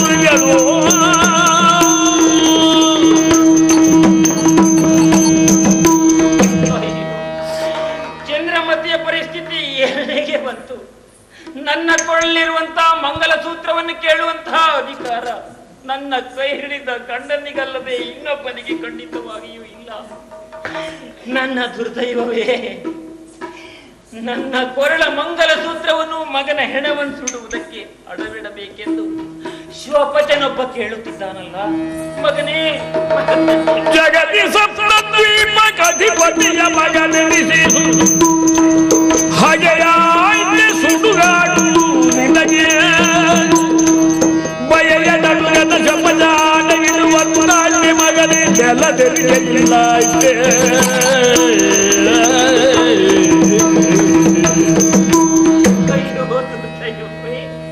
ಮಗನೇ, ನೀನು ಸಾಮಾನ್ಯನೇ ಹೇಳು, ಸಪ್ತದ್ವೀಪದ ಒಡೆಯನ ಮಗನಲ್ಲದೆ ನಿನ್ನ ಹೆಣವನ್ನು ಸುಡುವುದಕ್ಕೆ 3 ಹೆಜ್ಜೆಯ ಸ್ಥಳವೂ ಸಿಗದಾಯ್ತೇನೋ ಮಗನೇ. ಏನು ಮಾಡಲು, ಏನು ಮಾಡಲು?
ಬಡಿದುಕೊಂಡು ಏನೇನು ಒಳಗರೆದೆ. ನಿನ್ನ ಬಾಯಿಂದ ಬಂದಂಥ ಕೆಲವೊಂದು ಅಸ್ಪಷ್ಟ ವಾಕ್ಯಗಳು ನನ್ನ ಅಂತರಂಗವನ್ನ ಹಿಡಿದು ಹಿಂಡುತ್ತಿದೆ. ಹೆಣ್ಣೆ, ಇದು ಈ ಹೆಣವಾಗಿ ಮಲಗಿದ ಈ ಮಗು ಯಾರ ಮಗನೇ? ನೀನು ಯಾರು? ನಿಮ್ಮ ಪುರ ಎಲ್ಲಿ? ದಯಮಾಡಿ ನನ್ನಲ್ಲಿ ಹೇಳಬಾರದೇನೆ?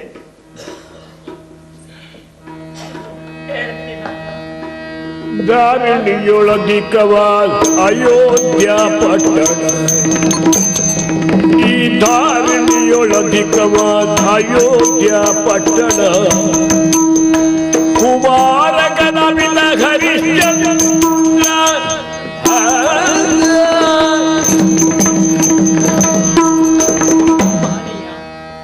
ಕೇಳಿದವರಿಗೆ ಪರಿಚಯವನ್ನು ಹೇಳಬಾರದೆನ್ನುವಂತ ಬಿಗುಮಾನ ಖಂಡಿತ ನನಗಿಲ್ಲ.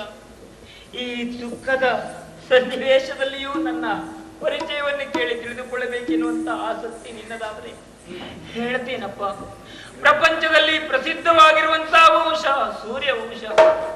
ಆ ಸೂರ್ಯ ವಂಶದ ಸಿಂಹಾಸನವನ್ನೇರಿ ಆಳಿ ಬಾಳಿ ಬೆಳಗಿದಂತಹ ದೊರೆ ಹರಿಶ್ಚಂದ್ರ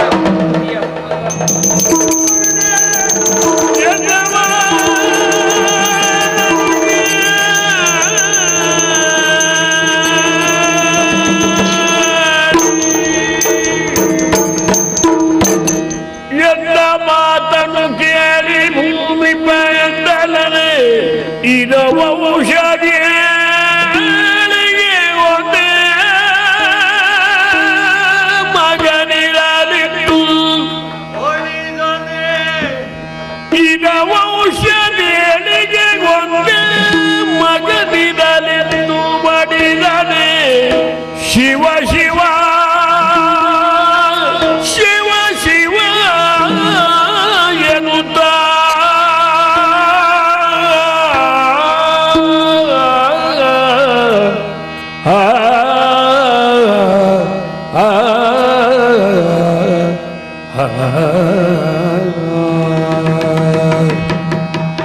ಮಗನೇ ರೋಹಿತಾಶ್ವ, ಮಗನೇ ರೋಹಿತಾಶ್ವ, ಇನ್ನು ಯಾರನ್ನು ಕರೆಯಲು ಮಗ? ಹೀಗೆ ಕರೆಯುವ ನನ್ನ ಬಾಯಿಗೆ ವಿಧಿ ಮಣ್ಣು ಹಾಕಿಬಿಟ್ಟಿತ್ತಲ್ಲ ಕಂದ, ಮಣ್ಣು ಹಾಕಿಬಿಟ್ಟಿತ್ತಲ್ಲ ಕಂದ.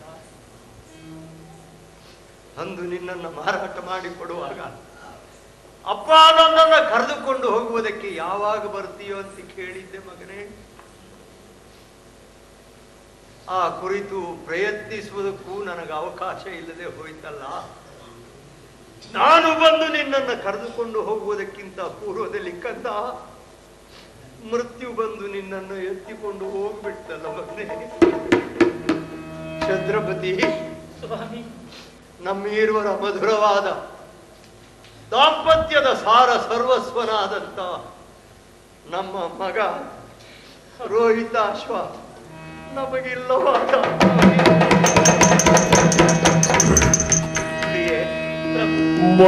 ಮರುಗಾಲ್ಯಾತಕ್ಕೆ ಕಾಂತ ಸೈರಿಸಿಕೊಂಡರನ ಪರಿಯಾಗಲಿತು ನೋಡು ಬೆಳಗಾದ ಮೇಲೆ ಬರುವರು ಪಿಡಿದು ದಂಡಿಸುವರು ಕೋಪದಿ ತರಳನ ದಯಿಸಿಂದು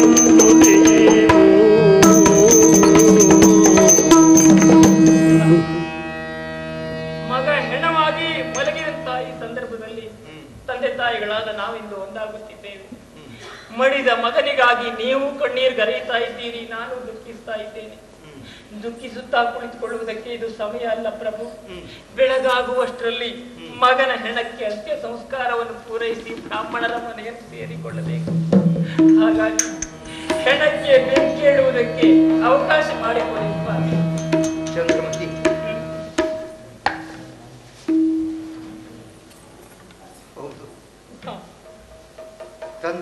ತಾಯಿಗಳಾದಂಥ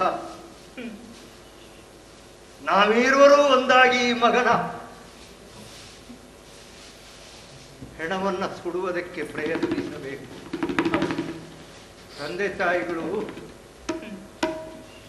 ಒಟ್ಟಾಗಿ ಮಕ್ಕಳಿಗಾಗಿ ಮಾಡುವ ಕೆಲವು ಕ್ರಿಯೆ ಇದೆಯೇ, ಅದು ಹೆಣ ಸುಡುವುದಲ್ಲವಾಗಿತ್ತು. ಮದುವೆ ಮೊದಲಾದಂತಹ ಶುಭ ಶೋಭನ ಕಾರ್ಯಗಳನ್ನ ತಂದೆ ತಾಯಿಗಳಿರುವರು ಒಟ್ಟಾಗಿ ಮಾಡಿ ಪೂರೈಸುವುದಾಗಿತ್ತು. ಆದರೆ ಇದೆಲ್ಲ ಅದೃಷ್ಟವಂತ ತಂದೆ ತಾಯಿಗಳಿಗೆ ಒಪ್ಪಿತವಾದ ಕರ್ಮ, ನಮ್ಮಂಥವರಿಗೆ ಎಲ್ಲಿಂದ ಬರಬೇಕು? ಆದರೆ ಸುಡುವುದಕ್ಕೆ ಹಣ ಬೇಕಲ್ಲ ಚಂದ್ರಮತಿ? ಸ್ವಾಮಿ, ನಿಮ್ಮ ಮಗನ ಹೆಣವನ್ನು ಸುಡುವುದಕ್ಕೆ ಮತ್ತೆ ಹಣವನ್ನು ತಂದು ಕೊಡಬೇಕೆ? ಚಂದ್ರಮತಿ ಸ್ವಾಮಿ, ನನ್ನ ಮಗನ ಹೆಣ ಸುಡುವುದಕ್ಕೆ ನೀನ್ ಹಣ ತಂದು ಕೊಡಬೇಕೆ? ಪ್ರಶ್ನೆ ಹೌದು. ಆದ್ರೆ ಏನು ಮಾಡೋಣ, ನಾನೇನು ಇವತ್ತು ಸಾಕೇತ ನಾಡಿನ ಸಾಮ್ರಾಟನೇನೆ ಚಂದ್ರಮತಿ ಅನ್ನುವಾಗ ನನ್ನಲ್ಲಿ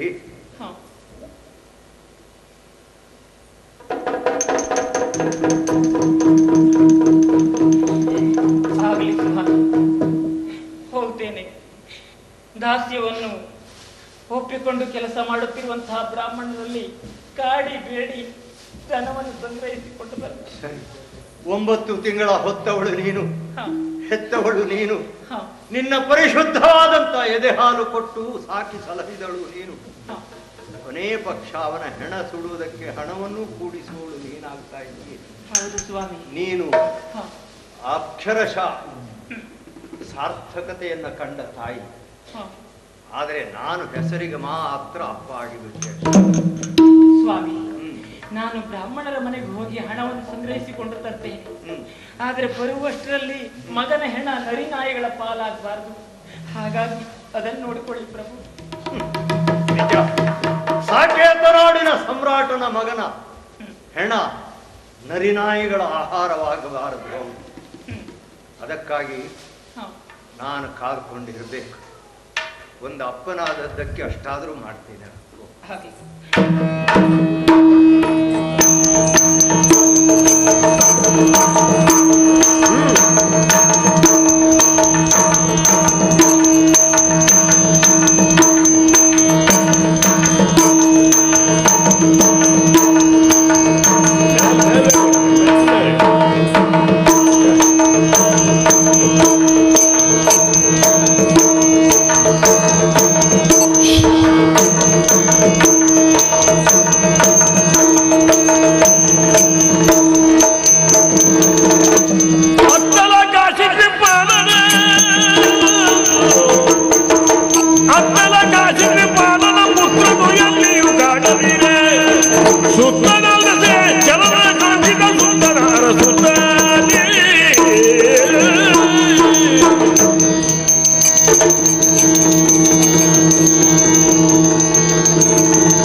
ಮಹಾರಾಜನ ಮಗನನ್ನೇ ಕೊಲೆ ಮಾಡಿದಿ ಅಂತ ಆದ್ರೆ ನೀ ನಾರಿ ಅಲ್ಲ, ನೀ ಮಾರಿ. ಇವತ್ತು ಮಾರಿ ಅಲ್ಲ, ಮಾರಿಗೆ ನೀನು ಬಲಿ. ಮಹಾರಾಜನ ಆಜ್ಞೆ ಆಗಿದೆ, ನಿನ್ನ ಕರ್ಕೊಂಡು ಹೋಗುದು ಎಲ್ಲಿಗೆ ಗೊತ್ತಾಯ್ತು? ಸ್ಮಶಾನಕ್ಕೆ.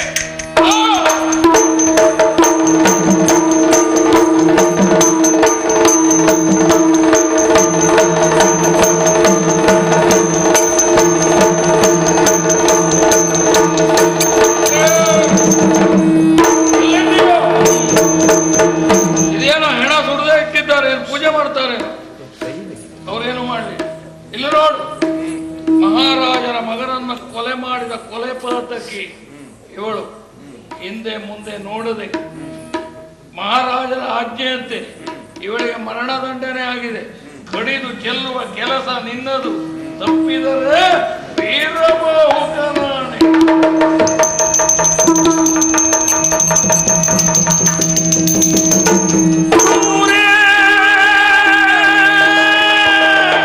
ಕ್ರೂರೇ ವಸುಧಾಪತಿಯ ಮುದ್ದು ಕುಮಾರನು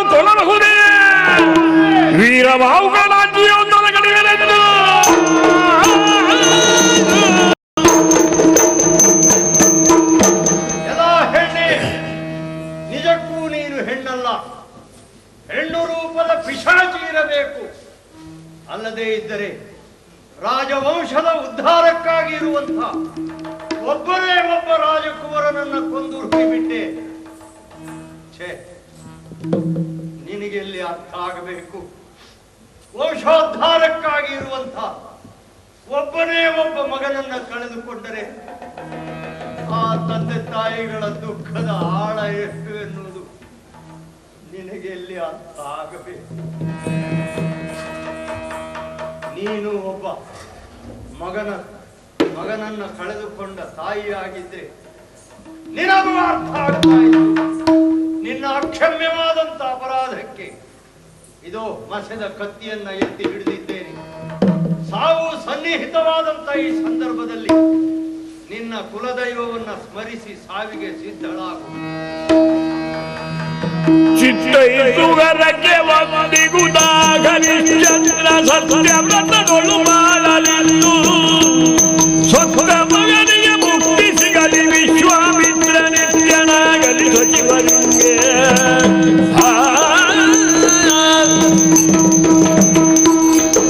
ಮಹನೀಯ, ಸಾಯುವ ಈ ಗಳಿಗೆಯಲ್ಲಿ ನನ್ನ ಕೊನೆಯ ಆಸೆಯನ್ನು ಬೇಡಿಕೊಳ್ಳುವುದಕ್ಕೆ ಅವಕಾಶವನ್ನು ಕಲ್ಪಿಸಿಕೊಟ್ಟಿಯಲ್ಲ. ಕುಲದೈವವನ್ನು ನೆನೆದು ಬೇಡಿಕೊಳ್ಳುತ್ತಿರುವಂತಹ ಮನದ ಬಯಕೆ ಇಷ್ಟೇ. ರಾಜ್ಯದೊಡೆಯ ವಿಶ್ವಾಮಿತ್ರ ನಿತ್ಯನಾಗಲಿ, 7 ಜನ್ಮಕ್ಕೂ ಹರಿಶ್ಚಂದ್ರ ಭೂಪತಿ.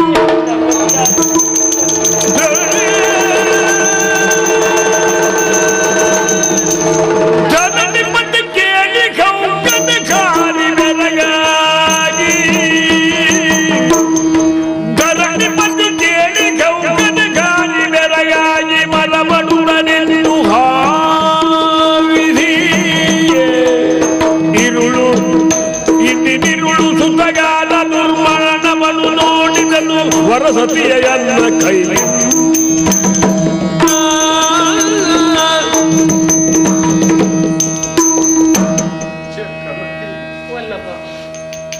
ಇಲ್ಲ, ಒಂದು ಅರ್ಥದಲ್ಲಿ ವಿಧಿ ಬುದ್ಧಿಪೂರ್ವಕವಾಗಿ ಎಂತೆಂತ ದುರಂತವನ್ನು ನಮ್ಮ ಕಣ್ಣು ಮುಂದೆ ಸೃಷ್ಟಿಸ್ತಾ ಇದೆ. ಛತ್ರಪತಿ ಸ್ವಾಮಿ, ಬಹುಶಃ ಇಂತಹ ದುರಂತದ ಸ್ವಪ್ನವನ್ನು ಜೀವನದಲ್ಲಿ ನಾವು ಕಾಣಲಿಲ್ಲ. ಇಲ್ಲ, ಕೊನೆಯ ಪಕ್ಷ ಬದುಕಿನ ಬೇರೆ ಬೇರೆ ಸಮಯ ಸಂದರ್ಭಗಳಲ್ಲಿ ಇಷ್ಟು ನಿಷ್ಠುರವಾದಂತ ಸನ್ನಿವೇಶದಲ್ಲಿ ಪಾಲ್ಗೊಂಡ ಕನಸನ್ನಾದರೂ ನಮಗೆ ಭಗವಂತ ಕೊಡಲಿಕ್ಕೆ ಬೇಕಾಗಿತ್ತಲ್ಲ. ಯಾಕೆಂದ್ರೆ ಒಂದಾನೊಂದು ದಿವಸ ಒದಗಬಹುದಾದಂತ ಈ ದುರಂತವನ್ನ ಎದುರಿಸುವುದಕ್ಕೆ ಮನಸ್ಸು ಅಷ್ಟರ ಮಟ್ಟಿಗೆ ಸಿದ್ಧವಾಗುತ್ತಿತ್ತೋ ಏನೋ. ಸ್ವಾಮಿ, ಅದು ಮಗನ ಸಾವನ್ನ ಕಳೆದ ರಾತ್ರಿ ಕಂಡೆ. ಈ ಹೊತ್ತು ನಿನ್ನ ತಲೆಯನ್ನ ಕಡಿಯಬೇಕಾದಂತಹ ಅನಿವಾರ್ಯ ಪ್ರಸಂಗದಲ್ಲಿ ನಾನು ಪಾಲ್ಗೊಂಡೆ. ಆಗಲಿ ಸ್ವಾಮಿ. ಚಂದ್ರಮತಿ, ಒಂದು ದೃಷ್ಟಿಯಿಂದ ಇದು ನನ್ನ ಭಾಗ್ಯ ಅಂತ ಭಾವಿಸಿಕೊಳ್ತೇನೆ. ಮಗನ ಹೆಣವನ್ನು ಸುಡುವುದಕ್ಕೆ ಧನಾರ್ಜನೆಗೆ ಅಂತ ಹೊರಟರೆ ನನ್ನನ್ನು ನಿಜವಾದ ಅಪರಾಧಿ ಅಂತ ರಾಜಭಟ್ರು ಎಳೆದು ತಂದರು. ಮಗನ ಹೆಣವನ್ನು ಸುಡುವುದಕ್ಕಾಗಿ ರಾಜಕುಮಾರನ ಕೊಲೆಯನ್ನು ನಾನು ಮಾಡಿರಲಿಲ್ಲ ಸ್ವಾಮಿ. ಆದ್ರೆ ಇದು ನನ್ನ ಯೋಗ, ನನ್ನ ಭಾಗ್ಯ. ಜೀವನದಲ್ಲಿ ಮತ್ತೆ ಕಷ್ಟವನ್ನು ಅನುಭವಿಸುವುದಕ್ಕೆ ಇಲ್ಲ ಅಂತ ಆಯ್ತಲ್ಲ. ಯಾಕೆಂದ್ರೆ ಕೈ ಹಿಡಿದ ಪತಿಯ ಕೈಯಿಂದಲೇ ಸಾವು. ಸ್ವರ್ಗವನ್ನು ಕೊಟ್ಟಿದೆ ಸ್ವಾಮಿ, ಕಳೆದು ಬಿಡಿ ನನ್ನನ್ನು. ಚಂದ್ರಮತಿ, ಒಂದೇ ಒಂದು ಕ್ಷಣ ಪುಣ್ಯವಂತರಿಗೆ ಪುಣ್ಯದ ಕ್ಷಣ, ಪಾಪಿಷ್ಟರಿಗೆ ಪಾಪದ ಕ್ಷಣ ಅಲ್ವೇನೆ ಚಂದ್ರಮತಿ? ಯಾಕೆಂದ್ರೆ ಕೈ ಹಿಡಿದ ಪತಿಯಿಂದಲೇ ಸಾವನ್ನ ಅನುಭವಿಸುವ ಈ ಕ್ಷಣ ನಿನಗೆ ಪುಣ್ಯದ ಕ್ಷಣ. ಖಂಡಿತ. ಕೈ ಹಿಡಿದ ಹೆಂಡತಿಯನ್ನ ಕಡಿಯುವಂತ ಕ್ಷಣ ನನ್ನ ಪಾಲಿಗೆ ಪಾಪದ ಕ್ಷಣ. ಛತ್ರಪತಿ, ಒಂದು ಅರ್ಥದಲ್ಲಿ ನೀವೆಲ್ಲ ಪುಣ್ಯವಂತರು. ಬದುಕು ನಮಗೆ ಯಾವಾಗ ಬೇಕು ಅಂತ ಅನಿಸ್ತದೆ ನಮ್ಮ ಅಪೇಕ್ಷೆಗಳನ್ನೆಲ್ಲ ಈಡೇರಿಸಿಕೊಳ್ಳುತ್ತಾ ನಮ್ಮ ಸಾಧನೆಯ ಆತ್ಯಂತಿಕ ಗುರಿಯನ್ನ ಸಮೀಪಿಸುತ್ತಿರುವಾಗ ಬದುಕು ಉತ್ಸಾಹಿತವಾಗುತ್ತದೆ, ಬೇಕೆಂಬ ಅಪೇಕ್ಷೆಯನ್ನು ಹುಟ್ಟಿಸುತ್ತದೆ.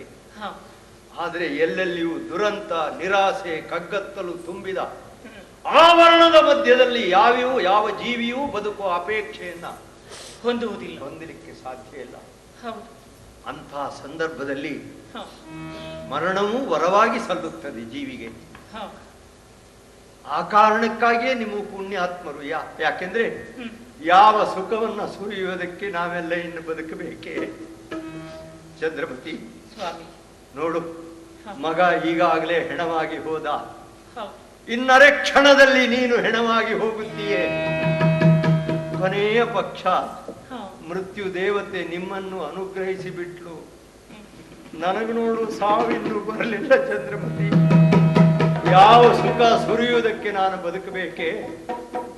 ಆಗ ನಾವು ನಂಬಿದ ಸತ್ಯ ಕೊಟ್ಟ ಶಿಕ್ಷೆ ಎಂದು ಸ್ವೀಕರಿಸೋಣ. ಸಾವಿಗೆ ಸಿದ್ಧಳಾಗುತ್ತೇನೆ.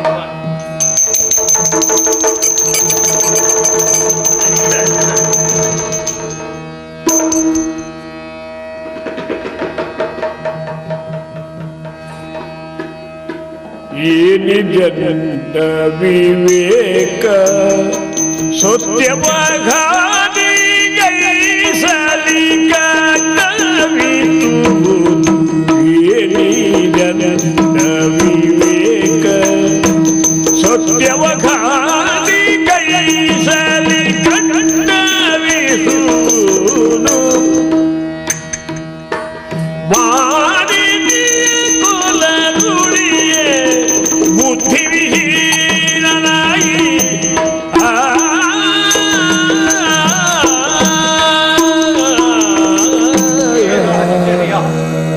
ಕ್ಷಣಾರ್ಧದಲ್ಲಿ ಕತ್ತರಿಸುವುದಕ್ಕೋಸ್ಕರ ಮಸೆದ ಕತ್ತಿಯನ್ನ ಎತ್ತಿ ಹಿಡಿದೆ. ಯಾವುದೋ ಅರ್ಥವಾಗದ ದೌರ್ಬಲ್ಯ ಆ ಕ್ರಿಯೆಯನ್ನ ಮುಂದುವರಿಸುವುದಕ್ಕೆ ನಿಯಂತ್ರಿಸುತ್ತಾ ಇದೆ. ಹೌದು, ಏನೆಂದರೂ ಮನುಷ್ಯನೆಷ್ಟೇ ಆದರ್ಶವಾದಿಯಾಗಲಿ, ಎಷ್ಟೇ ಸಿದ್ಧಾಂತ ಬದ್ಧತೆಗೆ ಒಳಗಾಗಲಿ, ಕೊನೆಗೂ ಆತ ಒಬ್ಬ ಮನುಷ್ಯ ಎನ್ನುವುದನ್ನು ಮರೆಯಲಿಕ್ಕೆ ಸಾಧ್ಯವಿಲ್ಲ. ಕಾರಣ, ನನ್ನ ಬದುಕಿನ ಮಹಾ ಸಂಗತಿಗಳನ್ನೆಲ್ಲ ನಿರ್ವಿಕಾರ ಚಿತ್ತದಿಂದ ತ್ಯಜಿಸಿದ್ದೇನೆ, ಬಿಟ್ಟಿದ್ದೇನೆ, ಕೊಟ್ಟಿದ್ದೇನೆ. ಅಲ್ಲಿ ಯಾವುದೋ ಬದ್ಧತೆಗೆ ಇದನ್ನೆಲ್ಲ ಮಾಡಿದೆ ಎಂಬಂತ ಒಂದು ಸಮಾಧಾನ ನನ್ನ ಪಾಲಿಗೆ ಕಾರಣ ಈ ತ್ಯಾಗಕ್ಕೆ ಅಣಿಗೊಳಿಸಿತು. ಇಲ್ಲಿ ಎಲ್ಲ ಗೆದ್ದವ ನಾನು ಹೆಂಡತಿಯನ್ನ ಕಡಿಯುವ ವಿಷಯದಲ್ಲಿ ಯಾಕೆ ಸೋಲುತ್ತಾ ಇದ್ದೇನೆ? ನಿಜ, ಇಲ್ಲಿ ನಾನು ಸೋತರೆ ಹರಿಶ್ಚಂದ್ರ ಎಂಬ ಒಬ್ಬ ವ್ಯಕ್ತಿಯ ಸೋಲಲ್ಲ, ವಿಶ್ವವ್ಯಾಪಿಯಾದಂತ ಸತ್ಯದ ಸೋಲಾಗಲಾರದೆ ಇದು. ಅದಕ್ಕೆ ಬದ್ಧನಾಗಿ ಬದುಕನ್ನ ಕೊಟ್ಟ ನಾನು ಮತ್ತೆ ಆ ಸಿದ್ಧಾಂತವನ್ನ ಮರೆತೆ ಅಂತಾದ್ರೆ ಈ ತನಕ ನನ್ನ ತ್ಯಾಗಕ್ಕೆ, ಹೋರಾಟಕ್ಕೆ, ಬಲಿದಾನಕ್ಕೆ ಎಲ್ಲಿದೆ ಬೆಲೆ? ಆದರೆ ಆ ಬೆಲೆಗಾಗಿ ಅಲ್ಲ, ನನ್ನ ನಿಷ್ಠೆಗಾಗಿ, ನಾನು ಒಪ್ಪಿಕೊಂಡಂತ ಜೀವನ ಮೌಲ್ಯಕ್ಕಾಗಿ, ಅದು ಎಷ್ಟು ನಿಷ್ಠುರ ಇರಲಿ, ಎಷ್ಟು ಕಷ್ಟವಿರಲಿ, ಪೂರೈಸಲೇಬೇಕಾದ ನಾನೊಳೆದ ಸತ್ಯ ದೇವತೆಯ ಅನುಗ್ರಹ ಇದು.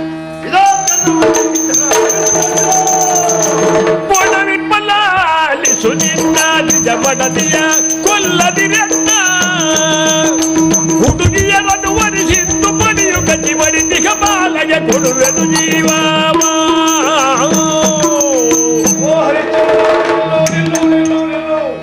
ಹೆಂಡತಿಯನ್ನ ಕಡಿಯುವಂತಹ ದುರ್ಯೋಗವನ್ನ ತಪ್ಪಿಸುವುದಕ್ಕೆ ಕೊನೆಯ ಅವಕಾಶ ಇದು. ಈ ವಿಶ್ವಾಮಿತ್ರ ಹೇಳಿದಂತೆ ಕೇಳಿದೆ ಅಂತ ಆದ್ರೆ, ನನ್ನ ಮಕ್ಕಳನ್ನ ಮದುವೆಯಾದೆ ಅಂತ ಆದ್ರೆ, ಇದು ಹೆಂಡತಿಯನ್ನ ಕಡಿಯುವ ದುರ್ಯೋಗವನ್ನ ತಪ್ಪಿಸ್ತೇನೆ, ನಿನ್ನ ರಾಜ್ಯವನ್ನ ಮರಳಿ ನಿನಗೆ ಒಪ್ಪಿಸ್ತೇನೆ, ಸತ್ತು ಹೋದಂತ ನಿನ್ನ ಮಗನನ್ನ ಬದುಕಿಸ್ತೇನೆ. ವಿಚಾರ ಮಾಡು, ವಿಚಾರ ಮಾಡು.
ಮೇಲಕ್ಕೆ ನೋಡುತ್ತಾ, ಮೇಲಕ್ಕೆ ನೋಡುತ್ತಾ, ಮೇಲಕ್ಕೆ ನೋಡುತ್ತಾ ಮುದಿಯಾದ ಬೇರಿದ ರಾಗದ ನುಡಿಯ.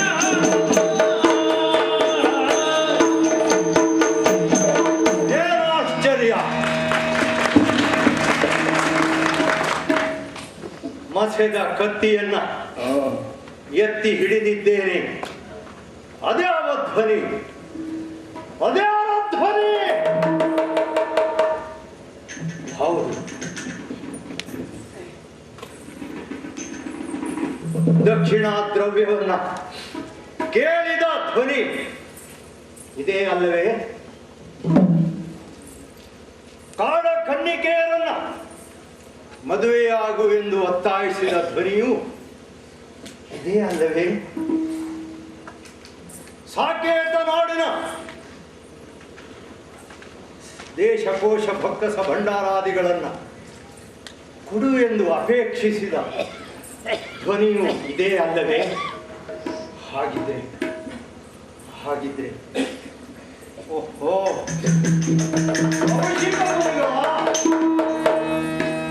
ನಮಸ್ಕಾರ ಸ್ವಾಮಿ, ನಮಸ್ಕಾರ. ಹೌದು, ಸಾಕೇತ ನಾಡಿನ ಸಾಮ್ರಾಟನಾಗಿ ಸಮೃದ್ಧ ಬದುಕಿನ ಉಚ್ಛ್ರಾಯ ಸ್ಥಿತಿಯಲ್ಲಿ ವಿಜೃಂಭಿಸುತ್ತಿರುವ ಈ ಹರಿಶ್ಚಂದ್ರನನ್ನ ಬಂದು ಮಾತನಾಡಿಸಿದವರು ತಾವು. ಸಾಕೇತ ನಾಡಿನ ಸಕಲ ಸಮೃದ್ಧಿ, ಒಡೆತನ ಇತ್ಯಾದಿಗಳನ್ನ ಕಳೆದುಕೊಂಡು ಸ್ಮಶಾನ ಸಂರಕ್ಷಕನಾಗಿ ಮಗನ ಮರಣದಿಂದ ಬೇಯುತ್ತಿರುವ ಹೃದಯವನ್ನು ಹೊತ್ತ ಮಡದಿಯನ್ನ ಕಡಿಯಬೇಕಾದ ವಿಷಾದ ದುರ್ಯೋಗದಲ್ಲಿ ಚಡಪಡಿಸುತ್ತಿರುವ ಈ ದುರಂತ ಬದುಕಿನ ಸಾಕಾರ ಸ್ವರೂಪಿಯಾದ ಈ ಇಂದಿನ ಸ್ಥಿತಿಯ ಈ ಹರಿಶ್ಚಂದ್ರನನ್ನು ಮಾತನಾಡಿಸುವುದಕ್ಕೆ ತಾವು ಬಂದಿದ್ದೀರಿ ಅಲ್ಲವೇ? ಹೌದು, ನಿಮ್ಮ ಮಾತನ್ನ ಲೌಕಿಕವಾಗಿ ಲೆಕ್ಕಾಚಾರ ರಹಿತವಾದದ್ದು ಅಂತ ಹೇಳಲಿಕ್ಕೆ ಸಾಧ್ಯ ಇಲ್ಲ. ಪ್ರಪಂಚದಲ್ಲಿ ಕಾಲಕ್ಕೆ ಉಚಿತವಾದ ಮಾತು ಮತ್ತು ಧರ್ಮಕ್ಕೆ ಉಚಿತವಾದ ಮಾತು, ಈ ಎರಡೂ ಮಾತುಗಳಲ್ಲಿ ನಮ್ಮಂಥವರು ಕಾಲಕ್ಕುಚಿತಕ್ಕೂ ಆದ ಮಾತಿಗೆ ಬೆಲೆ ಕೊಡುವವರಲ್ಲ. ತ್ರಿಕಾಲಾತೀತವಾದಂತಹ ಧರ್ಮಕ್ಕೆ ಯಾವುದು ಉಚಿತವೋ, ಯಾವುದು ಸಮರ್ಪಕವೋ, ಯಾವುದು ಸರಿಯೋ ಅದಕ್ಕೆ ಮಾತ್ರ ಬೆಲೆ ಕೊಡುವವರು ನಾವು. ಏನಿದ್ದರೂ ನನ್ನ ಅಸಹಾಯಕ ಪರಿಸ್ಥಿತಿಯಲ್ಲಿ ಕನಿಕರ ಪಟ್ಟೋ ಸಹಾನುಭೂತಿಯಿಂದಲೋ ಬಂದು ನನ್ನ ಬದುಕಿನ ಶುಭ ದರ್ಶನವನ್ನು ಶಾಬ್ದಿಕವಾಗಿ ಮಾಡಿದ್ದೀರಿ. ನಿಮ್ಮ ಸಹಾನುಭೂತಿಗೆ ಅನಂತಾನಂತ ಕೃತಜ್ಞತೆಗಳು ಸ್ವಾಮಿ. ನನ್ನ ಮಾರ್ಗ ಏನು ಎನ್ನುವುದು ನನಗೆ ಗೊತ್ತು. ಇಲ್ಲಿ ಆಚರಿಸಬೇಕಾದ ಧರ್ಮ ಯಾವುದು, ನಿರಾಕರಿಸಬೇಕಾದ ಅಧರ್ಮ ಯಾವುದು ಅರ್ಥ ಮಾಡಿಕೊಂಡಿದ್ದೇನೆ. ಅರ್ಥ ಆಗದೇ ಇದ್ದ ಕಾಲದಲ್ಲಿ ತಮ್ಮಂಥವರಿಂದ ಅರ್ಥವನ್ನ ಬೋಧಿಸಿಕೊಂಡಿದ್ದೇನೆ. ಯಾವುದು ಅರ್ಥ ಆಗಿದೆಯೋ ಅದು ಜೀವನದಲ್ಲಿ ವ್ಯರ್ಥವಾಗುವುದಕ್ಕೆ ಬಿಡಲಾರೆ. ಅದಕ್ಕೆ ಸಾರ್ಥಕತೆಯ ಪೂರ್ಣ ವಿರಾಮವನ್ನು ಕೊಡುವುದಕ್ಕೋಸ್ಕರವಾಗಿ ನಿಮ್ಮ ಶಿಷ್ಯ ಹರಿಶ್ಚಂದ್ರ ಬದ್ಧ, ಮಡದಿಯ ತಲೆ ಕಡಿಯುವುದಕ್ಕೆ ಸಿದ್ಧ.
ಕನಸಿನ ಜೀವನವ ಅಥವಾ ಜೀವನದೊಳಗೆ ಕಾಣುತ್ತಿರುವ ಕನಸು? ಕ್ಷಣಾರ್ಧದಲ್ಲಿ ರುಂಡ ಮುಂಡಗಳಿಂದ ಬೇರ್ಪಡಬಹುದಾದಂತಹ ಮಡದಿಯ ತುಂಡರಿಸಲ್ಪಟ್ಟ ದೇಹವನ್ನ ಕಂಡು ಏನೇನು ವೇದನೆಗಳನ್ನು ಮಾನಸಿಕವಾಗಿ ಅನುಭವಿಸಬೇಕು, ಅದಕ್ಕೆಲ್ಲ ಪೂರ್ವಭಾವಿ ಸಿದ್ಧತೆಯನ್ನು ಮಾಡುತ್ತಿದ್ದೆ.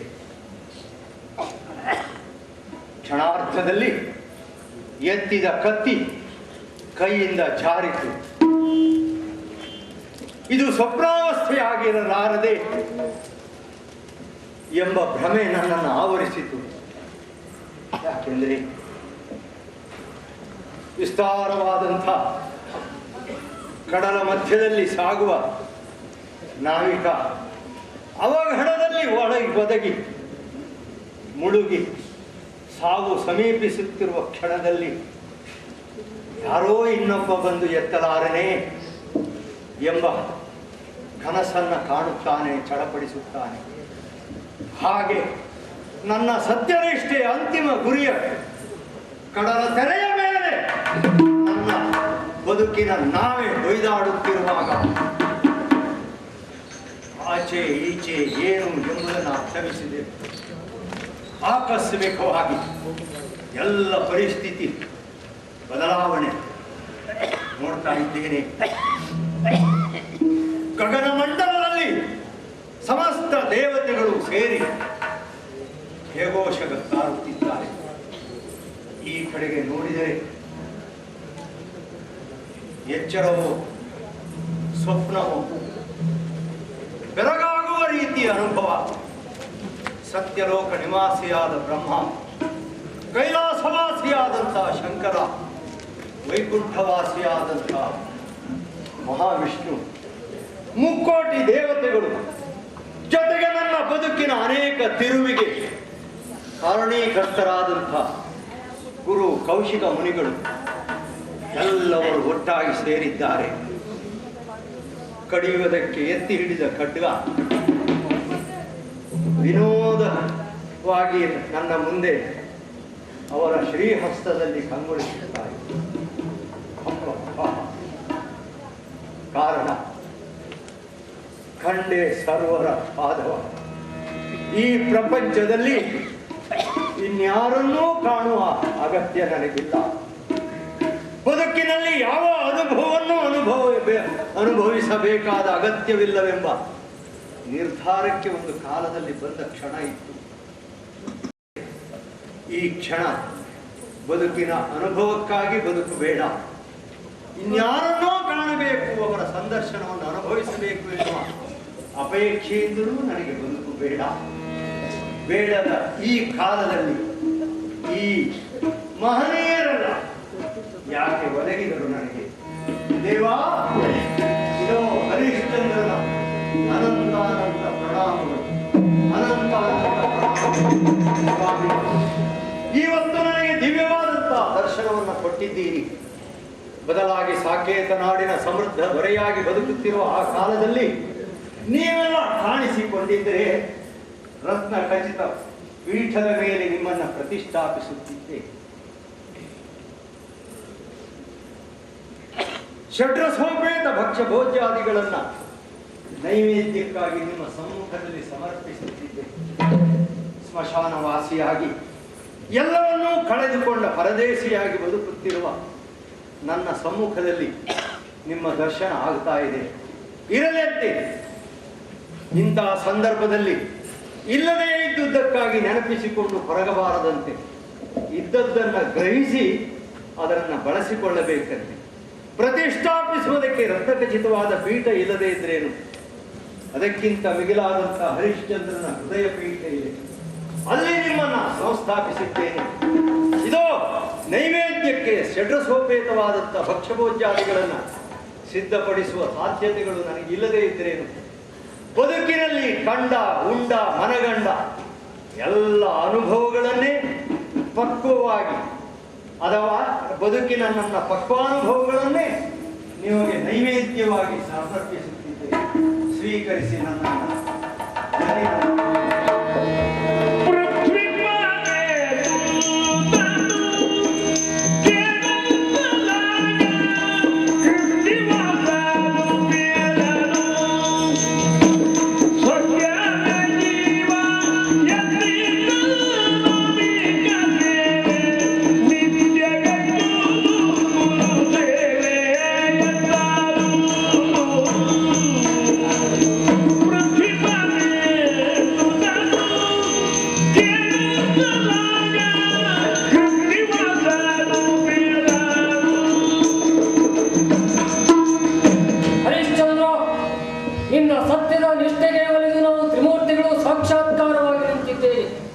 ಸತ್ಯವನ್ನೇ ದೇವರು ಎಂಬುದಾಗಿ ನಂಬಿ ಆರಾಧಿಸಿದವ ನೀನು ನಂಬಿದ ಸತ್ಯಕ್ಕಾಗಿ ರಾಜ್ಯ ಕೋಶಾದಿಗಳನ್ನು ತೊರೆದೆ, ಮಡದಿ ಮಗನನ್ನು ಮಾರಾಟ ಮಾಡಿದೆ, ನಿನ್ನನ್ನೇ ನೀನು ಮಾರಾಟ ಮಾಡಿಕೊಂಡೆ, ಸ್ಮಶಾನವನ್ನು ಕಾಯುವಂತಹ ಸ್ಥಿತಿಯನ್ನ ಕಂಡೆ, ಹೆಂಡತಿಯ ಕತ್ತನ್ನು ಕತ್ತರಿಸುವಂತಹ ದುರ್ಯೋಗವನ್ನು ಎದುರಿಸಿದೆ. ಸತ್ಯವನ್ನೇ ನಂಬಿ ಬದುಕಿದವನಾದು ನಿನ್ನ ಬದುಕಿನಲ್ಲಿ ಇಂತಹ ದುರಂತಗಳೆಲ್ಲ ನಡೆಯುವುದಕ್ಕೆ ಕಾರಣ ಬೇರೆ ಉಂಟು. ಒಂದು ದಿವಸ ದೇವಲೋಕದಲ್ಲಿ ದೇವೇಂದ್ರ ಭೂಮಿಯ ಮಹಾರಾಜರಲ್ಲಿ ಸತ್ಯಸಂಧರು ಯಾರು ಎಂಬುದಾಗಿ ಪ್ರಶ್ನೆ ಮಾಡಿದ. ಆವಾಗ ನಿನ್ನ ಕುಲಗುರುಗಳಾದಂತಹ ವಸಿಷ್ಠರು ಹರಿಶ್ಚಂದ್ರನು ಒಬ್ಬನೇ ಸತ್ಯವಂತ ಎಂಬುದಾಗಿ ಸಾರಿದರು.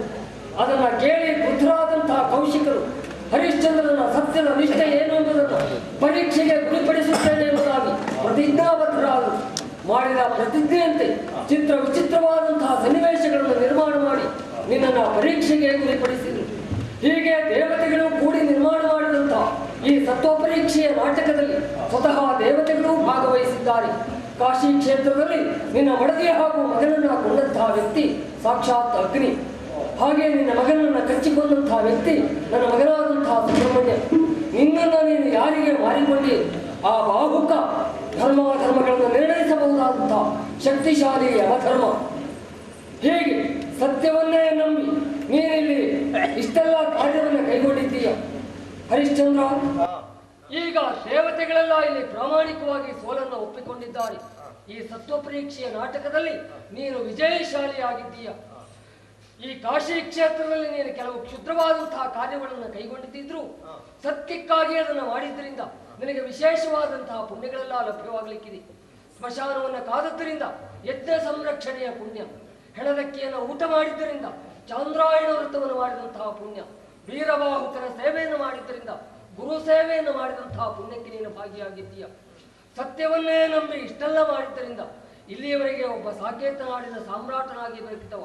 ಇನ್ನು ಮುಂದೆ ಹಾಗಲ್ಲ, ತ್ರಿಮೂರ್ತಿಗಳು ಒಕ್ಕೊರಲಿನಿಂದ ಹೇಳ್ತಾ ಇದ್ದೇವೆ, ಇನ್ನು ಮುಂದೆ ಸಾಕೇತ ನಾಡಿನ ಸಾಮ್ರಾಟ ರಾಜ ಹರಿಶ್ಚಂದ್ರ.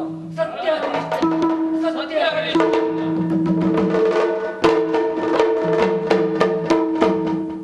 ಹರಿಶ್ಚಂದ್ರ ಸ್ವಾಮಿ, ಗಗನ ಮಂಡಲದಲ್ಲಿ ಕಿಕ್ಕಿರಿದು ತುಂಬಿದಂತಹ ದೇವತೆಗಳೆಲ್ಲ ಸಾರುತ್ತಾ ಇದ್ದಾರೆ ಸತ್ಯ ಹರಿಶ್ಚಂದ್ರ ಎಂದು. ನಾನು ಅದಕ್ಕೆ ದನಿಗೂಡಿಸುತ್ತಾ ಇದ್ದೇನೆ. ಬಹಳ ಸಂತೋಷ ಆಗಿದೆ. ಈ ನಿನ್ನ ಪರೀಕ್ಷೆಯ ನಾಟಕದಲ್ಲಿ ನೀನು ತೇರ್ಗಡೆಯಾಗಿದ್ದೀಯ ಹರಿಶ್ಚಂದ್ರ. ಈಗಾಗಲೇ ದೇವತೆಗಳು ಸಾರಿದಂತೆ ಸ್ವರ್ಗದಲ್ಲಿ ಮಾಡಿ ಬಂದಂತಹ ಪ್ರತಿಜ್ಞೆಗಾಗಿ ನಾನು ನಿನ್ನಲ್ಲಿ ಈ ರೀತಿಯಾಗಿ ನಡೆದುಕೊಳ್ಳಬೇಕಾಯಿತು. ಅಂದು ಮಾಡಿದಂತಹ ಪ್ರತಿಜ್ಞೆಯಂತೆ ಅದಕ್ಕೆ ಬದ್ಧನಾಗಿದ್ದೇನೆ ನಾನು. ಭೂಲೋಕದಲ್ಲಿ ಸತ್ಯ ಹರಿಶ್ಚಂದ್ರ ಸತ್ಯವ್ರತನಾಗಿದ್ದಾನೆ ಎನ್ನುವಂತಹ ಮಾತನ್ನ ಕೇಳಿ ಅದನ್ನ ಪರೀಕ್ಷಿಸುವುದಕ್ಕೆ ನಾನು ಈ ರೀತಿಯಾಗಿ ನನ್ನನ್ನು ಒಡ್ಡಿಕೊಂಡೆ. ನಿನ್ನನ್ನ ಈ ರೀತಿಯಾಗಿ ಪೀಡಿಸಿ ಯಾವುದೇ ಒಂದು ವಿಷಯವನ್ನು ಆಳವಾಗಿ ಪರೀಕ್ಷಿಸುವುದು ನನ್ನ ಸ್ವಭಾವವಾದ್ದರಿಂದ ಈ ರೀತಿಯಾದಂತಹ ನಾಟಕವನ್ನು ಮಾಡಬೇಕಾಯಿತು. ಹೇಳಿದ್ದನ್ನೆಲ್ಲ ಒಪ್ಪಿಕೊಳ್ಳುವುದಕ್ಕೆ ನಾನು ಪರೀಕ್ಷೆಯನ್ನೇ ಮಾಡಿದ್ದೇನೆ. ಅಂತೂ ಲೋಕಮುಖಕ್ಕೆ ನೀನೊಬ್ಬ ಸಚ್ಚಾರಿತ್ರವಂತ, ಸತ್ಯವನ್ನೇ ನುಡಿಯುವಂಥವನು ಎನ್ನುವುದನ್ನು ಪ್ರಸ್ತುತಪಡಿಸುವಂತಾಯಿತು. ಅಲ್ಲಿ ನುಡಿದಂತೆ 25,000 ವರ್ಷಗಳ ಕಾಲ ಕಠಿಣವಾಗಿ ಆಚರಿಸಿದಂತಹ ನನ್ನ ತಪಸ್ಸನ್ನ ನಿನಗೆ ನಾನು ಸಂತೋಷದಿಂದ ಧನ್ಯನಾದ. ಹಲವರು ತಿಳಿದುಕೊಳ್ಳಬಹುದು, ಈ ವಿಶ್ವಾಮಿತ್ರನ ಈ ತಪಸ್ಸನ್ನ ಕಳೆದುಕೊಂಡ ಎಂದು. ಹಾಗಲ್ಲವೇ ಅಲ್ಲ.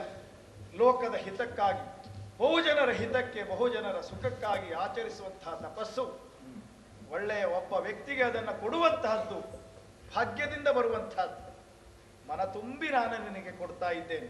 ನಾನು ಗಳಿಸಿದಂತಹ ತಪಸ್ಸು ಲೋಕದ ಹಿತಕ್ಕೆ ಬೇಕಾಗಿರುವಂತಹದ್ದು. ನೀನು ಆಡುವಂತಹ ಸತ್ಯವು ಇಡೀ ಲೋಕಹಿತವನ್ನ ಕಾಯುವಂತಹದ್ದು. ಆದ್ದರಿಂದ ಸಾರ್ಥಕತೆಯಿಂದ ಸಂತೋಷದಿಂದ ಇದೋ ನಿನಗೆ 25,000 ವರ್ಷಗಳ ಪುಣ್ಯವನ್ನು ಧಾರೆ ಎರೆಯುತ್ತಾ ಇದ್ದೇನೆ. ಜೊತೆಗೆ ನಿನ್ನಿಂದ ಪಡೆದಂತಹ ಸಕಲ ಸಾಮ್ರಾಜ್ಯವನ್ನೂ ನಿನಗೆ ಒಪ್ಪಿಸ್ತಾ ಇದ್ದೇನೆ. ಮಡಿದಂತಹ ನಿನ್ನ ಮಗ ರೋಹಿತಾಶ್ವ ಇದೋ.